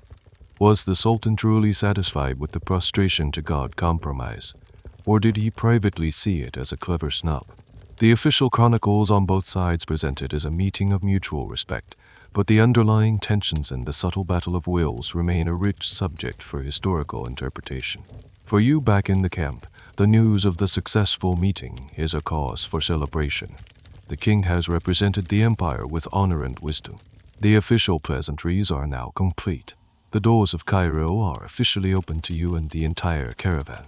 And with that, the stage is set for the main event, the act of generosity that will leave an indelible mark on this great city for years to come. With the diplomatic hurdles cleared and a friendly relationship established with the Sultan, the true purpose of the gold you've been hauling for thousands of miles is finally revealed. Mansa Musa did not bring this colossal fortune to Cairo to hoard it or to use it for political leverage. He brought it to give it away. What follows is not a calculated distribution, but a torrent of generosity so overwhelming it borders on the reckless. A golden rain begins to fall on the city of Cairo. It starts at the top. Mansa Musa showers the Sultan's court with gifts. Every emir, every high-ranking official, every influential scholar who comes to pay his respects leaves with a pouch of gold dust or a piece of fine Malian jewelry. It's not just a gesture, it's a flood. He is operating on a scale of generosity that the Cairenes, who are accustomed to wealth, have simply never seen before. But the king's largesse is not limited to the elite. It extends to everyone. He establishes a routine. Every Friday on the Muslim holy day, he makes his way to one of Cairo's great mosques for prayer. His procession is a spectacle in itself, but the main event happens along the way. His attendants walk beside him carrying large baskets filled with gold, and they hand it out. To the merchants in the market, to the beggars on the street corner, to the children playing in the alleyways. You and the other scribes are tasked with managing this distribution. You are given large leather pouches of TBR, the gold dust, and your job is to disperse it according to the king's whim. It's a surreal experience. You, a junior scribe, are handing out a substance that back home represented the ultimate form of wealth. Here, you are treating it like it's grain to be scattered for pigeons. One day, the king stops his horse in front of a crowded public bathhouse. He sees the attendants, the fire stokers, the men who scrub the floors, people at the very bottom of the social ladder. He gives a signal. You and a dozen other attendants move through the crowd, pressing gold into the hands of these bewildered, grateful men. Their initial shock gives way to tears of joy. You are changing lives with a pinch of yellow dust. The generosity becomes legendary. Stories spread through the city like wildfire. Anyone with a problem, a debt, or a need seeks out the Malian encampment. A widow whose husband died in debt is given enough gold to free her family for generations. A scholar who cannot afford to buy the rare books he needs for his research is given a fortune. A young couple who wants to marry but cannot afford the bride price is given a wedding gift that would be the envy of a nobleman. In the midst of this, you notice a peculiar side effect of this sudden influx of wealth. A whole microeconomy springs up around the Malian camp. Food vendors, water sellers, and merchants of all kinds set up permanent stalls, knowing that the Malians pay for everything, even the smallest item, with a pinch of gold dust. You witness a transaction that perfectly captures the absurdity of the situation. One of the royal guards, a giant of a man, buys a single, sweet-smelling orange from a street vendor. He pays for it with a quantity of gold dust that is probably worth more than the vendor's entire cart. The vendor looks at the gold in his hand, then at the orange, then back at the gold, as if he cannot comprehend the new economic reality he is living in. The historical accounts, particularly from Al-Umurai, who visited Cairo a dozen years after Mansa Musa's visit, confirm this picture of almost pathological generosity. He interviewed people who still spoke of the Malian king in tones of awe. They described how the king had single-handedly enriched the entire city. But Al-Umurai's account also contains the seeds of the problem to come. He notes that the king gave away so much gold that he actually lowered its value.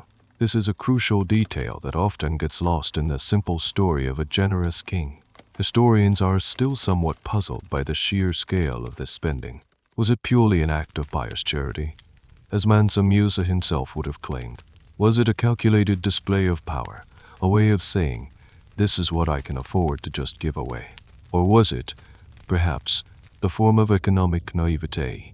Did Mansa Musa and his advisors, coming from an economy where gold was the stable bedrock, simply not understand the concept of inflation or how flooding a market with a commodity could devalue it? The answer is likely a combination of all three. For now, though, no one is thinking about economics. The city is caught up in a golden frenzy. Mansa Musa is not just a visiting king. He is a folk hero, a figure of mythic generosity. You are at the center of this whirlwind, a dispenser of dreams, an agent of the golden rain. The pouches of gold you carry seem to have no bottom. Every day, they are refilled from the vast stores carried by the 80 camels. The river of gold that flowed across the Sahara is now flooding the streets of Cairo, and the city is basking in its warm, glittering tide. The golden rain that showers Cairo brings with it an intoxicating, feverish energy. For the first few weeks, the city is euphoric, but as the flood of gold continues unabated, the mood in the markets begins to shift. The initial joy and gratitude curdle into something more frantic and unstable. You, with your duties taking you into the heart of Cairo's great Kanelka lily market, have a front row seat to the unfolding chaos. At first, the change is subtle. You notice that the merchants, who once greeted you with polite deference, now look at you with a hungry, calculating gleam in their eyes. When you or any other member of the Malian entourage approach a stall, the prices seem to magically double. A bolt of silk that was $10 last week is suddenly 20. The merchant will swear on his grandfather's grave that this is the finest silk from a new shipment. But you know it's the same bolt. He simply knows you will pay. And you do. This is where the problem starts.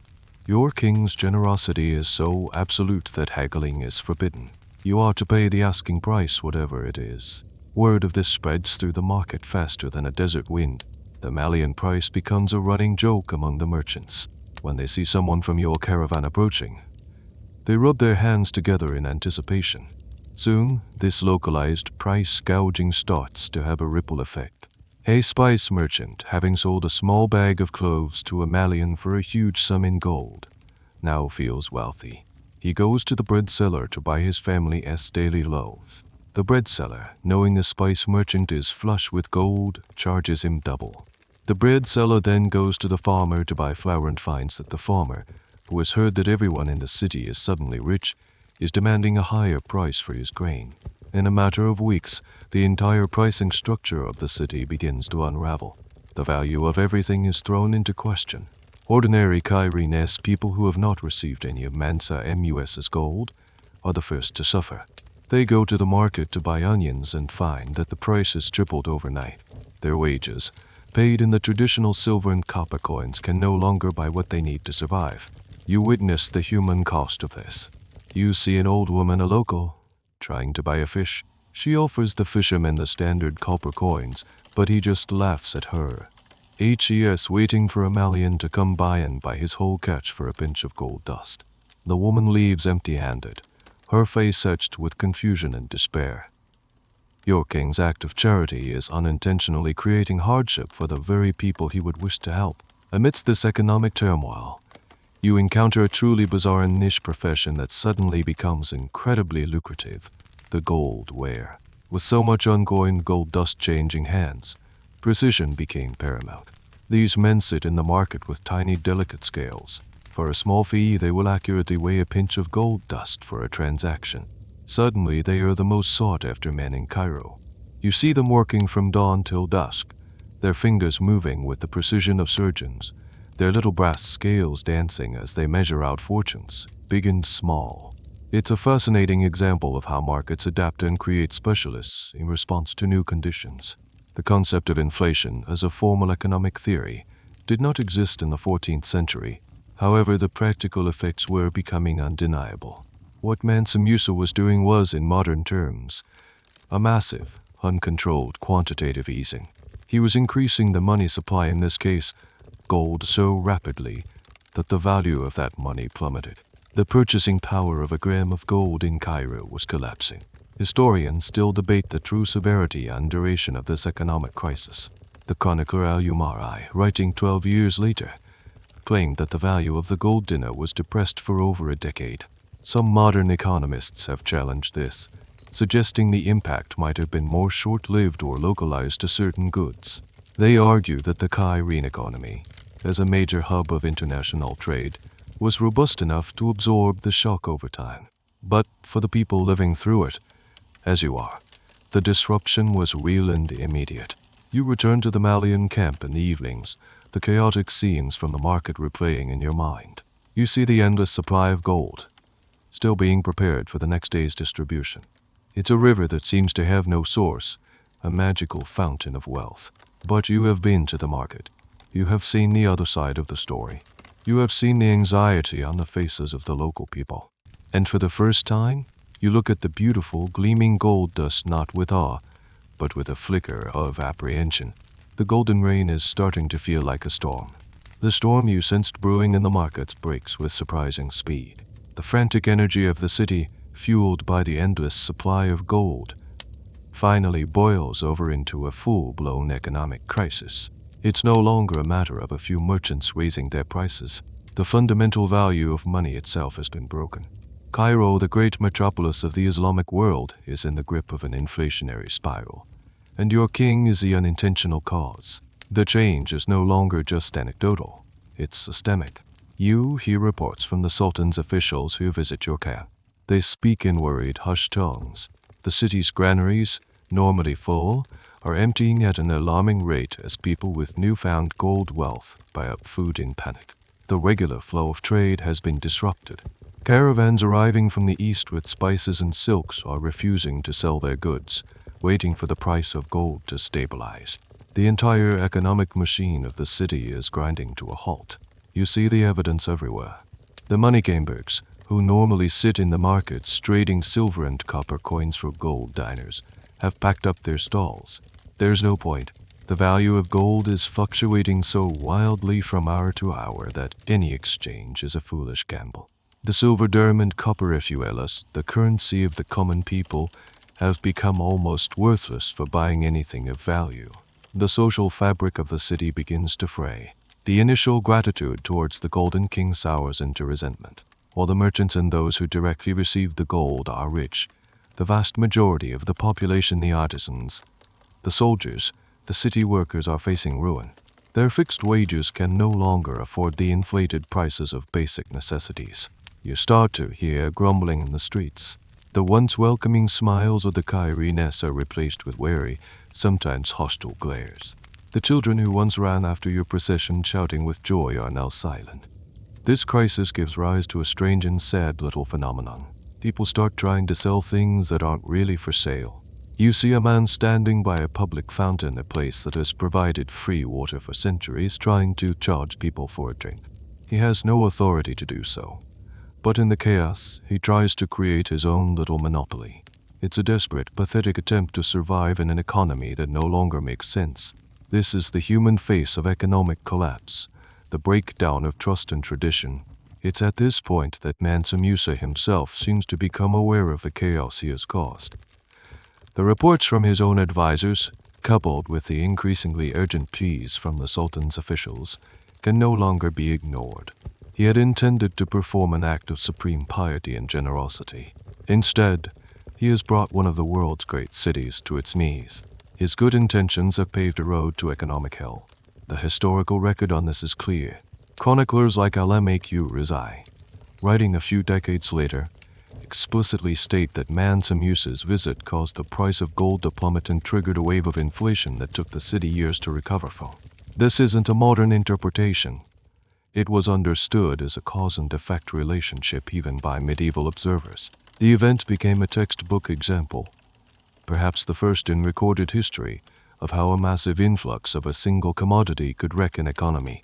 The central debate among historians is not if it happened, but about Mansa Musa's intentions and awareness. Was he truly a naive actor who didn't understand the consequences of his actions? Or was this, as some revisionist scholars have suggested, a subtle but devastating form of economic warfare? By disrupting the economy of the Mamluk Sultanate, the dominant power in the region, was he subtly asserting Mali's own economic might? This latter theory is generally considered unlikely. The evidence points towards a catastrophic miscalculation rather than a Machiavellian plot. He was a man whose wealth was so immense, so beyond the normal human scale, that he was blind to its destructive power. You can see the weight of this realization on the king. He becomes more withdrawn, spending more time in prayer and in consultation with his advisors.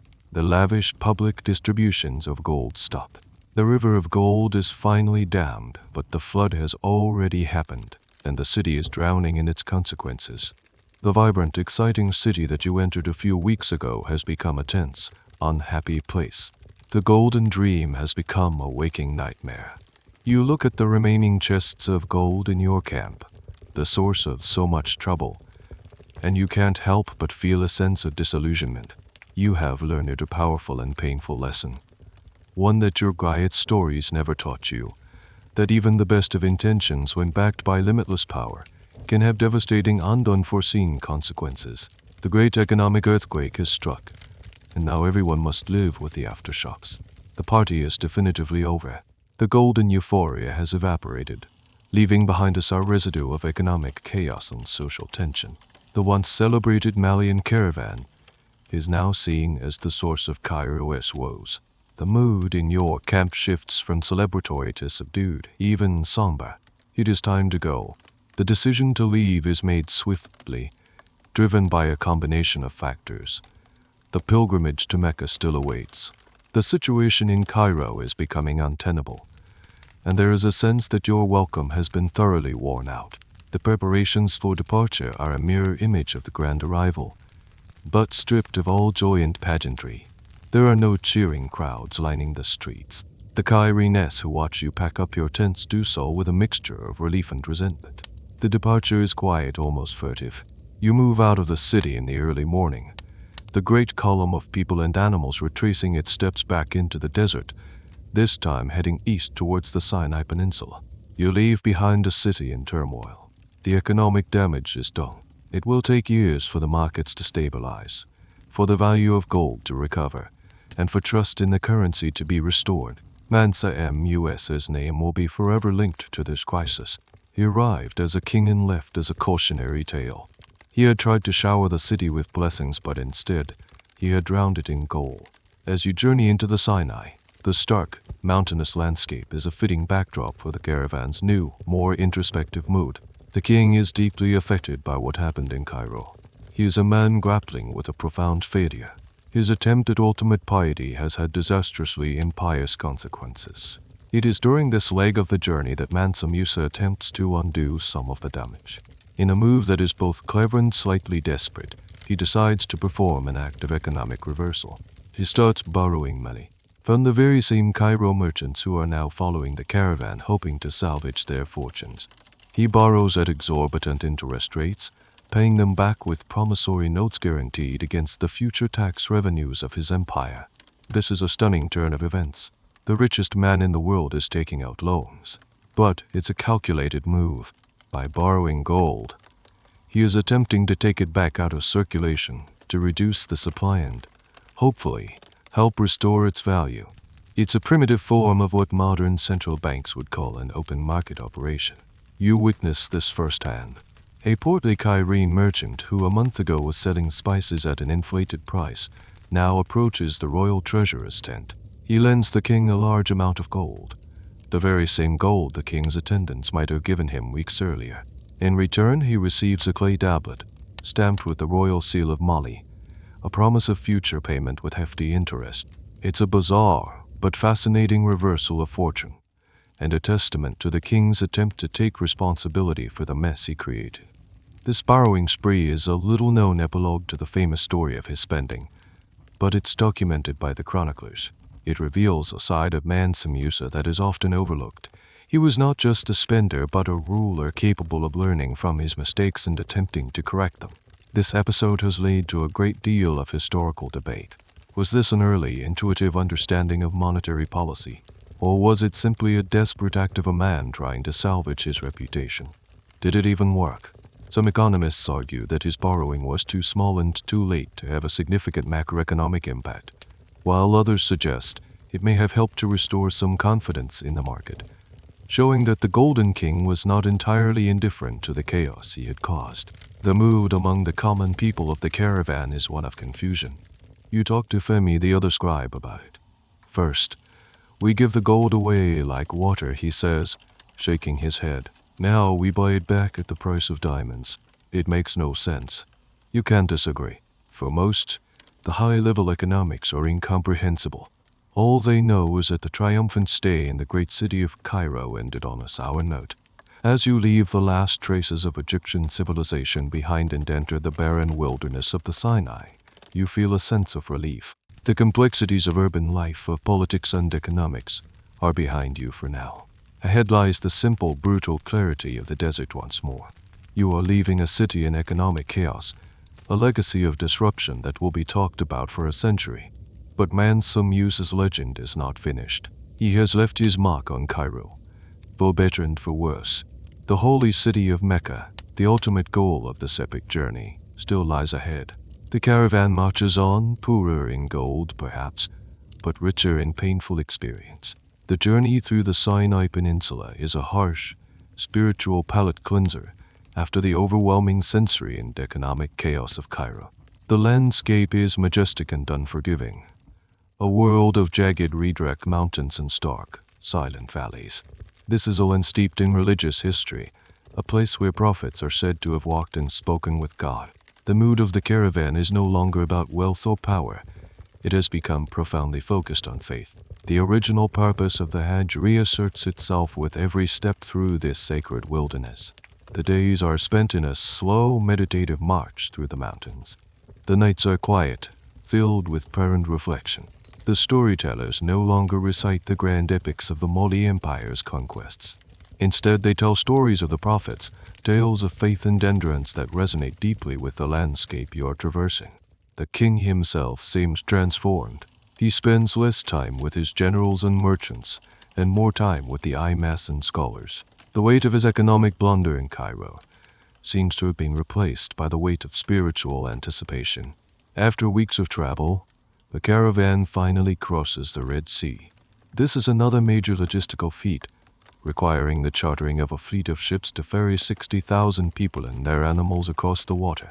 You stand on the deck of a crowded dhow, the salty spray on your face, and watch the coast of Africa recede.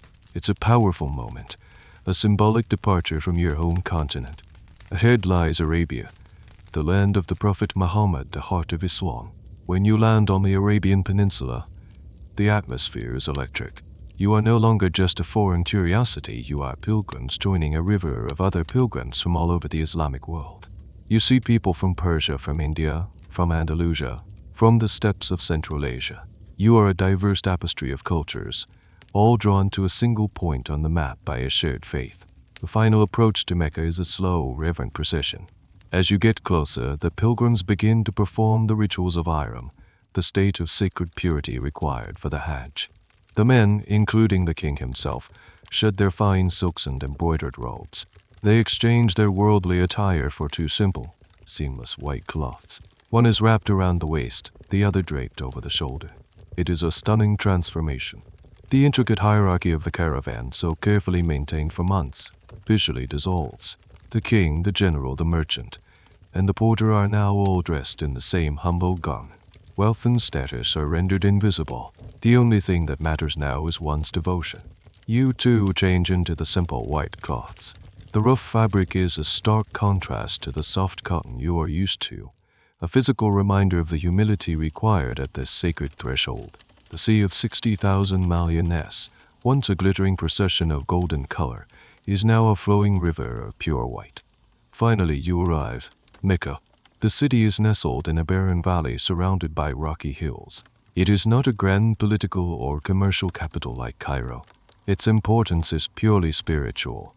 And at its heart is your destination, the Kaaba, the simple, tube-shaped building draped in black silk, which Muslims believe was built by Abraham and his son Ishmael. Your first sight of the great mosque in the Kaaba at its center is overwhelming. You have spent a lifetime praying in its direction, but to see it in person is a profoundly moving experience that transcends words. A wave of emotion washes over the caravan.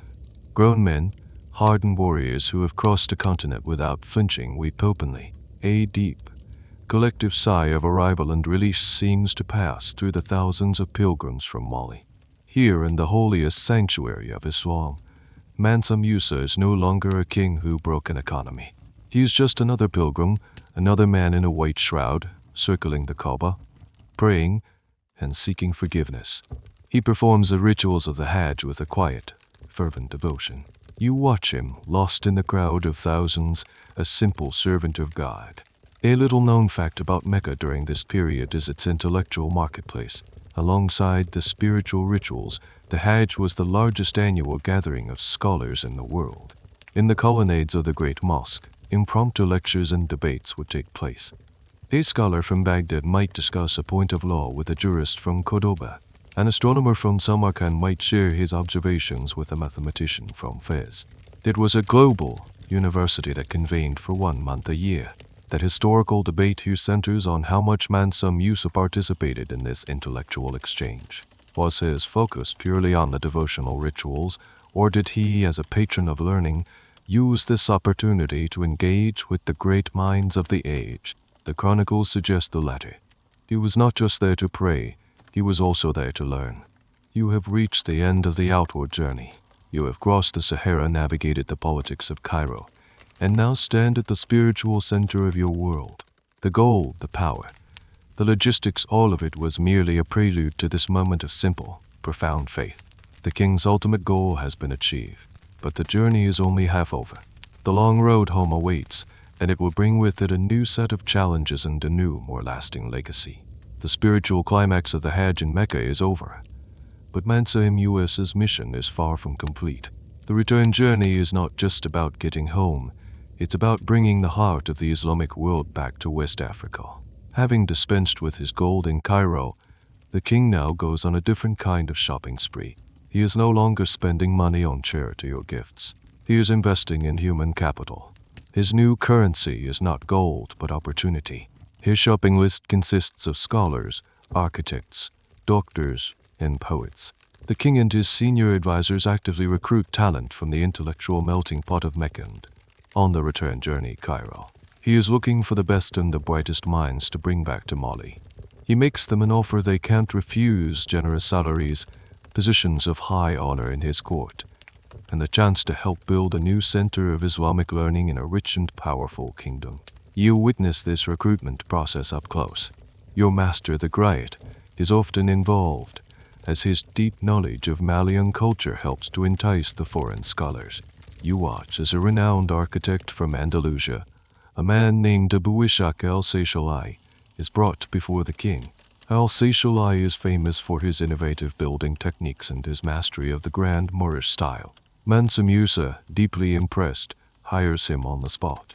His commission: to return to Mali and build new, magnificent mosques and palaces, transforming the Banco and wood architecture of the empire into something grander and more permanent.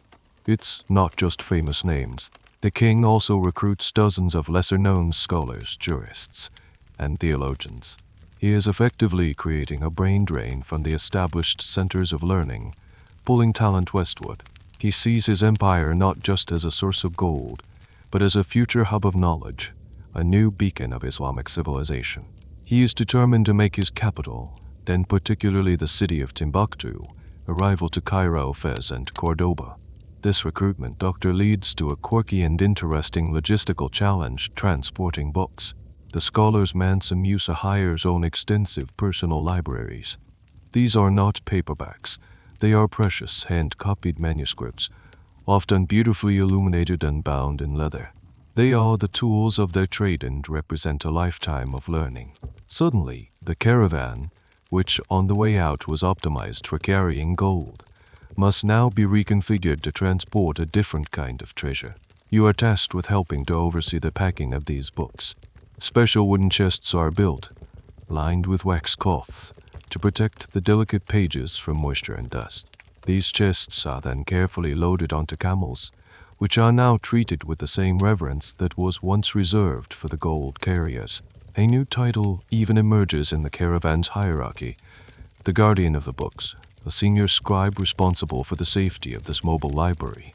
It's a tangible symbol of the king's shifting priorities. This intellectual shopping spree is a well-documented part of Mansa Musa's Hajj. The recruitment of figures like al-Seychellai is a key moment in the architectural and cultural history of West Africa. However, historians still debate the true scale of this recruitment. Was it a handful of elite figures or a much larger migration of scholars and artisans? And how much of a culture shock was it for these men, accustomed to the ancient, cosmopolitan cities of the Mediterranean, to find themselves in the heart of a sub-Saharan African empire?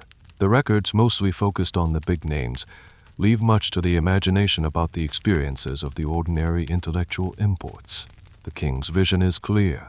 The gold he gave away in Cairo was temporary. Its effects, both good and bad, would fade. But knowledge, architecture, and education, these were investments that would last for generations.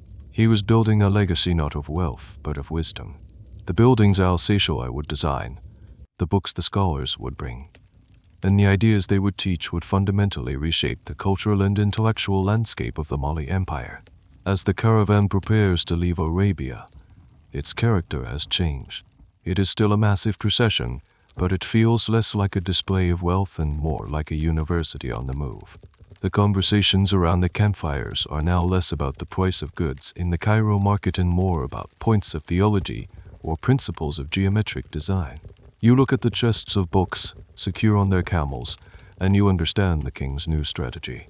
He had left a hole in Cairo's economy, but he was returning home with the building blocks of a golden age. The journey back across the desert will be just as arduous, but this time you are not just carrying a fortune. You are carrying the future. The triumphant, intellectually enriched caravan leaves Mecca, crosses the Red Sea, and begins its long trek back through Egypt. But the mood is starkly different from the one on the journey out. The king and his entourage are no longer operating from a position of infinite, almost careless wealth. The reality of their financial situation begins to set in, and it is a shocking one. The world's richest man is running out of money. The sheer scale of the spending in Cairo, followed by the lavish recruitment of scholars and the costs of the Hajj itself, has depleted the vast reserves of gold they brought with them. The 80 camels that once carried mountains of gold dust are now carrying books, or are simply walking light. The king's personal treasury, the funds available for the day-to-day running of a 60,000-person mobile city, is dangerously low. The first signs of trouble are subtle. The quality of the food rations declines slightly. The distribution of small luxuries like dates and nuts becomes less frequent. But the problem becomes undeniable when the caravan reaches Cairo for the second time. This is not a triumphant return. It is a necessary and somewhat humiliating pit stop. Here, the full irony of the situation becomes apparent. To finance the rest of the journey home, a trip of thousands of miles that will still take many months, Mansa Musa has to borrow even more money. He has to go back to the very same Cairene merchants and moneylenders he had enriched on his way out. You witness the scene, and the contrast is staggering. On the first visit, these merchants would have approached the king's court with deference and humility. Now they arrive with the confident swagger of creditors. They know they have the upper hand. The king, who had once altered their entire economy with a wave of his hand, now needs them to pay his bills. The negotiations are tense. The interest rates are, by any standard, predatory. The moneylenders are making back their borrowed gold with immense profit. But Mansa Musa has no choice. He needs the funds to pay his soldiers, to buy supplies, and to ensure the safe passage of his people and his newly acquired scholars. He agrees to the terms, securing the loans against the seemingly limitless tax revenues of his empire. He is, in effect, mortgaging a piece of his kingdom's future to pay for this journey's present. This episode of the return journey, the borrowing and the financial distress, is a fascinating and often overlooked part of the story. It adds a crucial layer of complexity to the legend of the Golden King. It reveals the limits of even his stupendous wealth. It shows that a fortune, no matter how large, is not infinite, especially when confronted with the logistical realities of moving a city across a continent. A quirky detail emerges from this period of financial strain. To save money, the caravan's procurement officers become masters of haggling. These are the same men who, on the way out, were forbidden from questioning any price. Now, you see them in the Cairo markets arguing fiercely over the price of a sack of lentils or a bundle of firewood. They use every trick in the book, appealing to the merchant's sense of Islamic brotherhood, questioning the quality of the goods, threatening to take their business elsewhere. It's a complete reversal of their previous role, and a source of some dark humor among the members of the caravan. This financial predicament sparks a debate among historians. How could the ruler of the world's primary gold-producing region actually run out of gold? Some argue it highlights a lack of sophisticated, long-term financial planning. The empire's wealth was based on raw production, not on complex finance, and they simply miscalculated the costs of such a massive expedition. Others suggest the situation wasn't quite as dire as it sounds. They argue that the borrowing was more like securing a line of credit, a normal practice for a state, and that the empire's fundamental wealth was never in doubt. It was a cash flow problem, not a solvency crisis. Whatever the academic interpretation, for the people in the caravan, the experience is humbling. The pride and swagger of the outward journey are gone. You are no longer the fabulously wealthy strangers who dazzled the world. You are weary travelers, eager to get home, operating on a budget. The caravan finally leaves Cairo for the last time, its coffers replenished with borrowed gold. It's a quieter, more subdued procession that heads back into the Sahara. The king has his scholars, his architects, and his books. He has fulfilled his spiritual duty. But the journey has cost him dearly, not just in gold, but in pride. The lesson is a harsh one. You can have all the gold in the world, but the world will always find a way to make you pay. The return journey across the Sahara is a different kind of trial. The physical hardship is the same: the relentless sun, the scarcity of water, the endless sand, but the psychological atmosphere has changed. The caravan is no longer fueled by the thrill of anticipation, but by a weary, dogged determination to simply get home. Yet, amidst this exhaustion, a new sense of purpose is beginning to blossom, centered on a single legendary name, Timbuktu. For centuries, Timbuktu had been an important, if remote, trading post on the southern edge of the Sahara, a keynote in the salt for gold trade. But Mansa Musa has a new vision for it. It is not just to be a marketplace for goods, but a marketplace for ideas. The scholars, architects, and books you are so carefully transporting are all destined for this city on the Niger River. The king's dream is to transform it into the intellectual and spiritual capital of his empire, a West African jewel of Islamic learning. As the caravan finally leaves the desert behind and reaches the fertile banks of the Niger, you don't head directly back to the political capital, Niamey. Instead, the king diverts the entire procession towards Timbuktu. Your arrival is not just a homecoming. It is the beginning of a renaissance. The Timbuktu you find is a bustling, prosperous town, but its architecture is modest, mostly built of the traditional Banco mud brick. It has mosques and Quranic schools, but nothing on the scale of the great cities you have seen. That is all about to change. The first and most visible impact of your return is the work of Abu Ishaq al-Seychelles, the Andalusian architect the king recruited. He is immediately put to work, and his first major project is the construction of a new grand mosque, the Jingyui Rebbe Mosque. But he faces a significant challenge. He is used to building with stone and marble, materials that are non-existent in this part of the world. He must adapt his sophisticated techniques to the local materials: mud brick, wood, and plaster. The result is a new architectural style, a brilliant fusion of Alsatia's elegant North African design principles and the traditional West African building methods. You watch in fascination as the mosque begins to take shape. Al-Seychelles introduces techniques like pointed arches, complex domes, and decorative terracotta work, all executed in baked mud brick. He also builds a new grand palace for the king, a building so remarkable it becomes known as the Madujiu, or King's Palace. He is, in effect, creating a new visual language for the empire. While the walls of the new mosque are rising, the intellectual foundations of the new Timbuktu are also being laid. The scholars from Mecca and Cairo are established in the city. They begin teaching in the existing schools, their presence instantly elevating the level of scholarship. The precious books you transported are copied and distributed, forming the core of new libraries.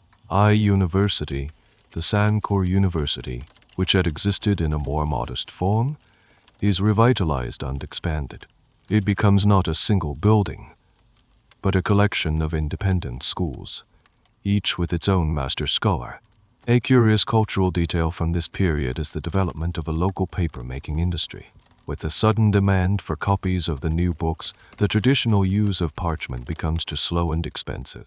Knowledge brought by the North African scholars on the production of paper from pulp leads to the creation of a new, vital industry in the city, fueling the explosion of learning.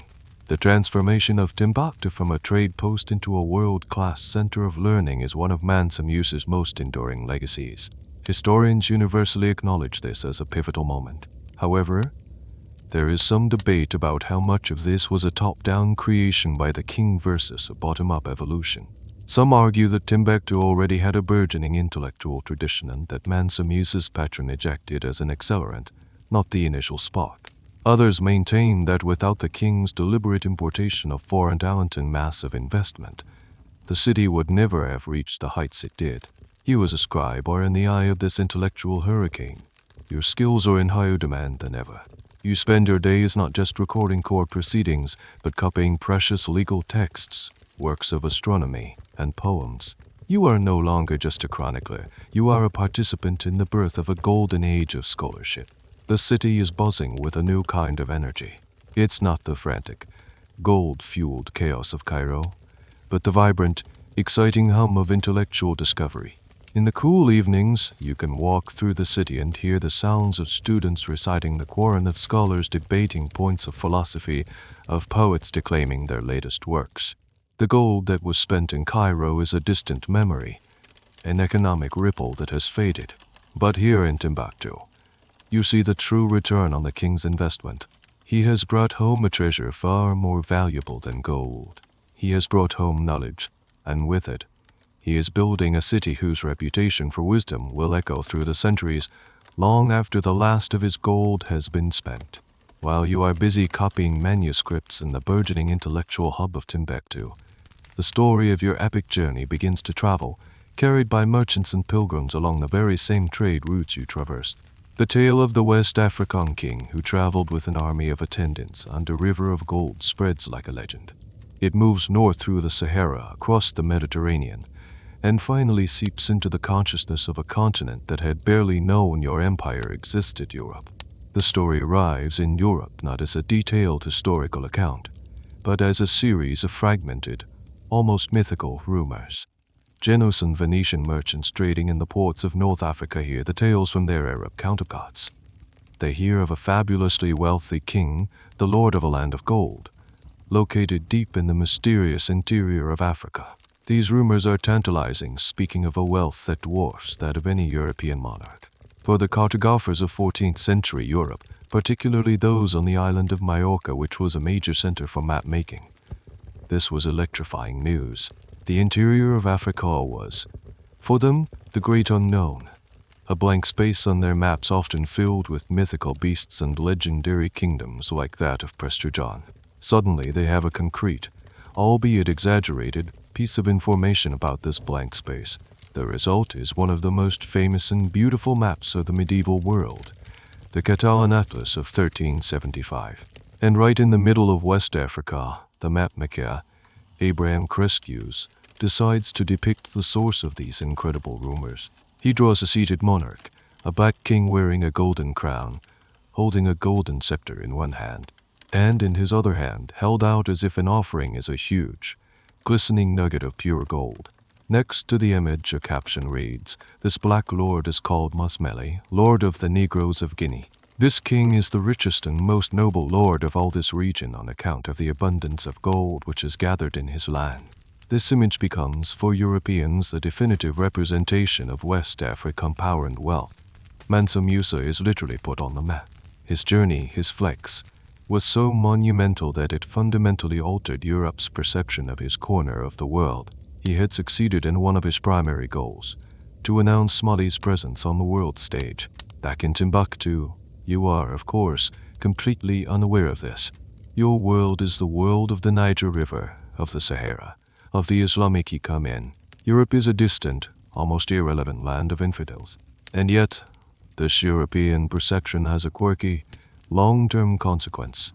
The image of West Africa as an endless source of gold, solidified by the Catalan Atlas, becomes a powerful motivator for European exploration.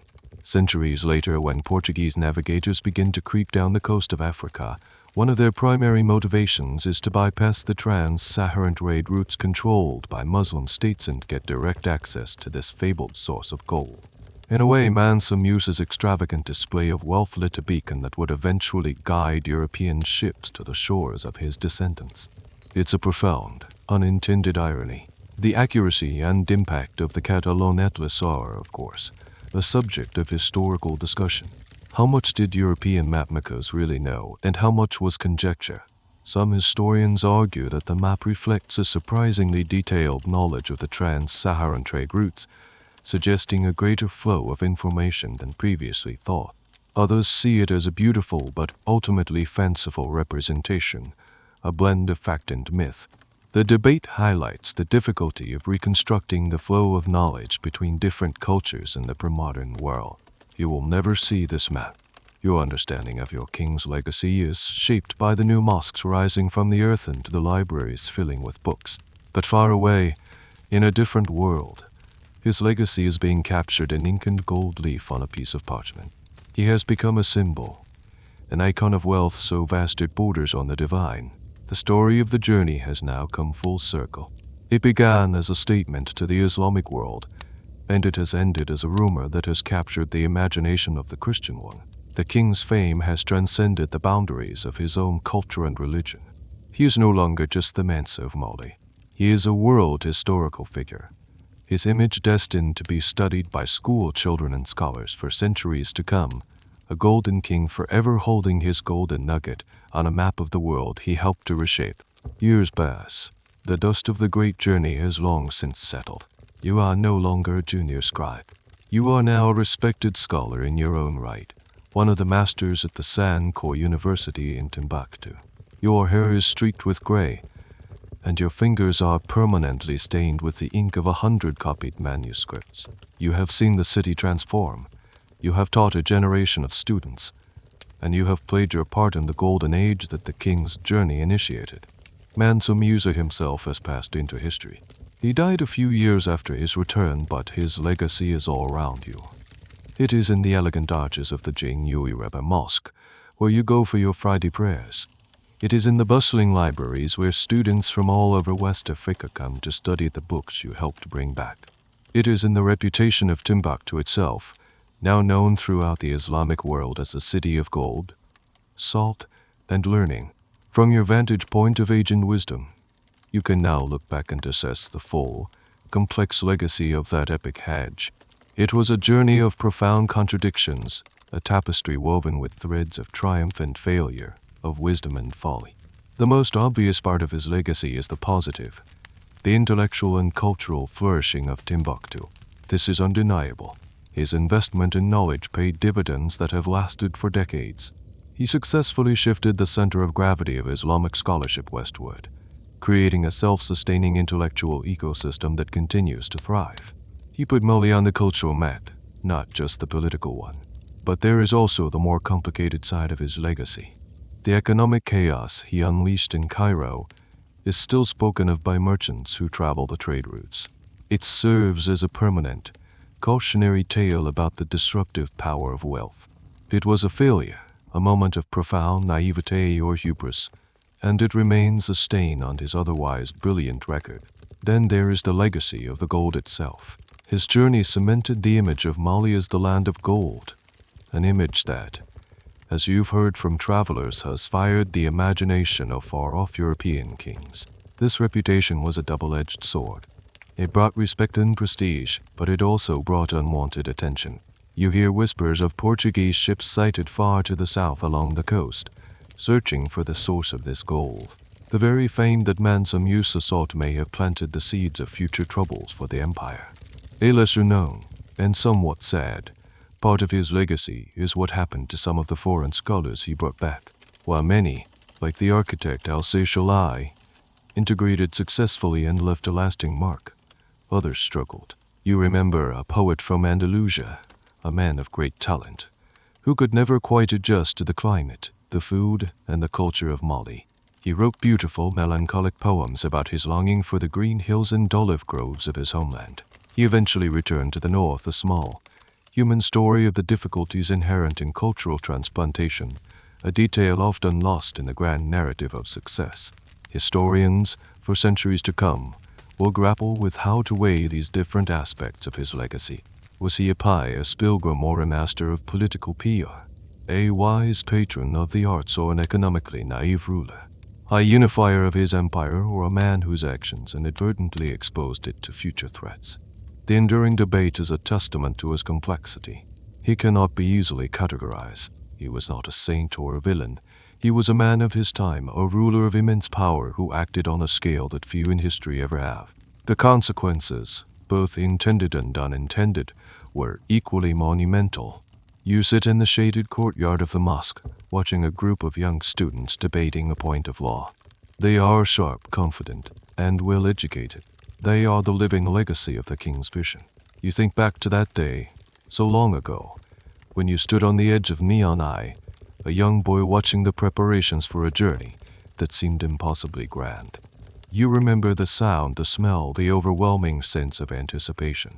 You lived through it all. You counted the grain sacks and the water skins. You felt the heat of the Sahara and the cool breeze of the Nile. You witnessed the golden rain in Cairo and the humble prayers in Mecca. You carried the books that built this city of learning. Your life has been defined by this single, epic event. As you look at the students, you realize the ultimate, most profound legacy of Mansa Musa. It isn't the gold, the mosques, or even the books.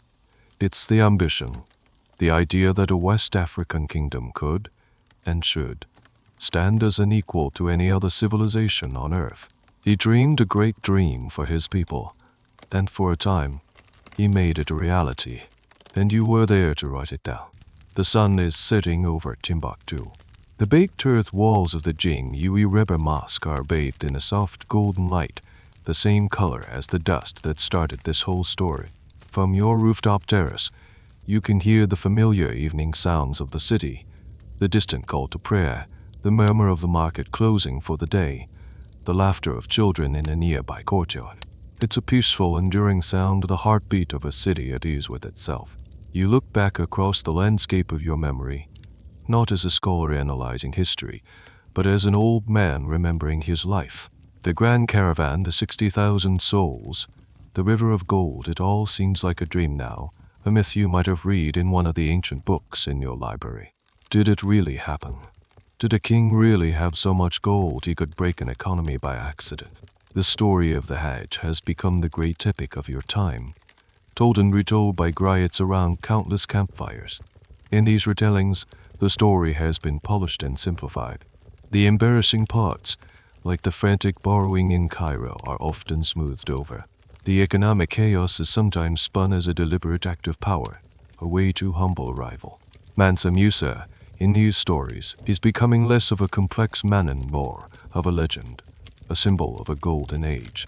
You know the messier, more complicated truth, but you also understand the power and the need for such legends. They are the anchors of a people's identity. You think about the gold, that beautiful, heavy, troublesome substance.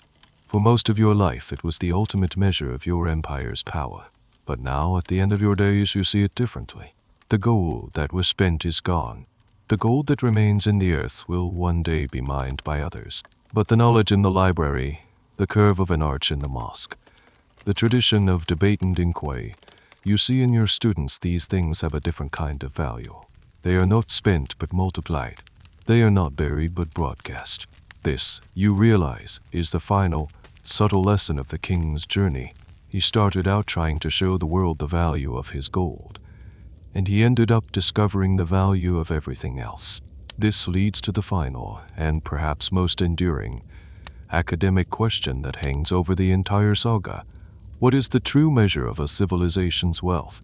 Is it the raw materials it controls, the gold in its vaults, the power of its armies? Or is it the knowledge it creates, the culture it fosters, the questions it dares to ask? The story of Mansa Musa's Hajj is perhaps history's most dramatic case study in this debate. He embodied both forms of wealth, the material and the intellectual, and his story demonstrates the enduring power of the latter over the former. You close your eyes, and you can almost hear the faint, rhythmic plodding of the camels, the creak of the leather saddles, the hypnotic chant of a griot in the desert night. The journey is over, but it has never really left you. It is the texture of your oldest memories, the foundation of the world you now inhabit. It was a pilgrimage not just to a holy city, but across the landscape of human ambition, faith, and folly.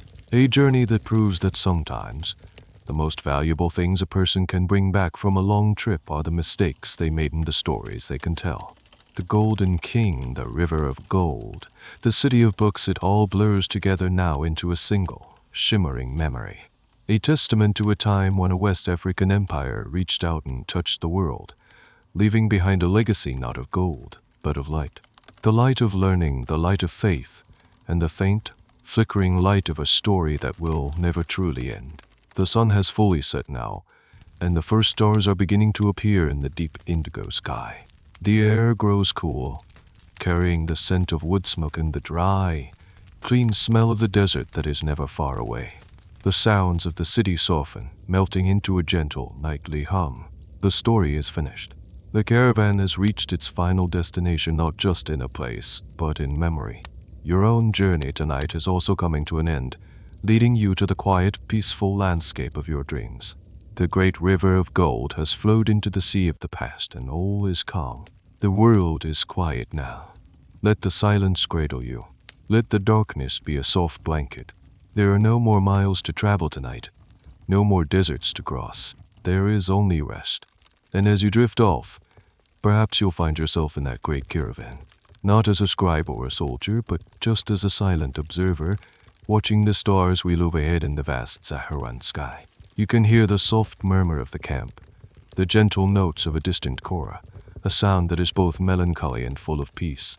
You feel the immense, profound stillness of the world, and you know that you are exactly where you are supposed to be, a small part of a great, unfolding story. Sleep now. The story is safe. The night is watching over you.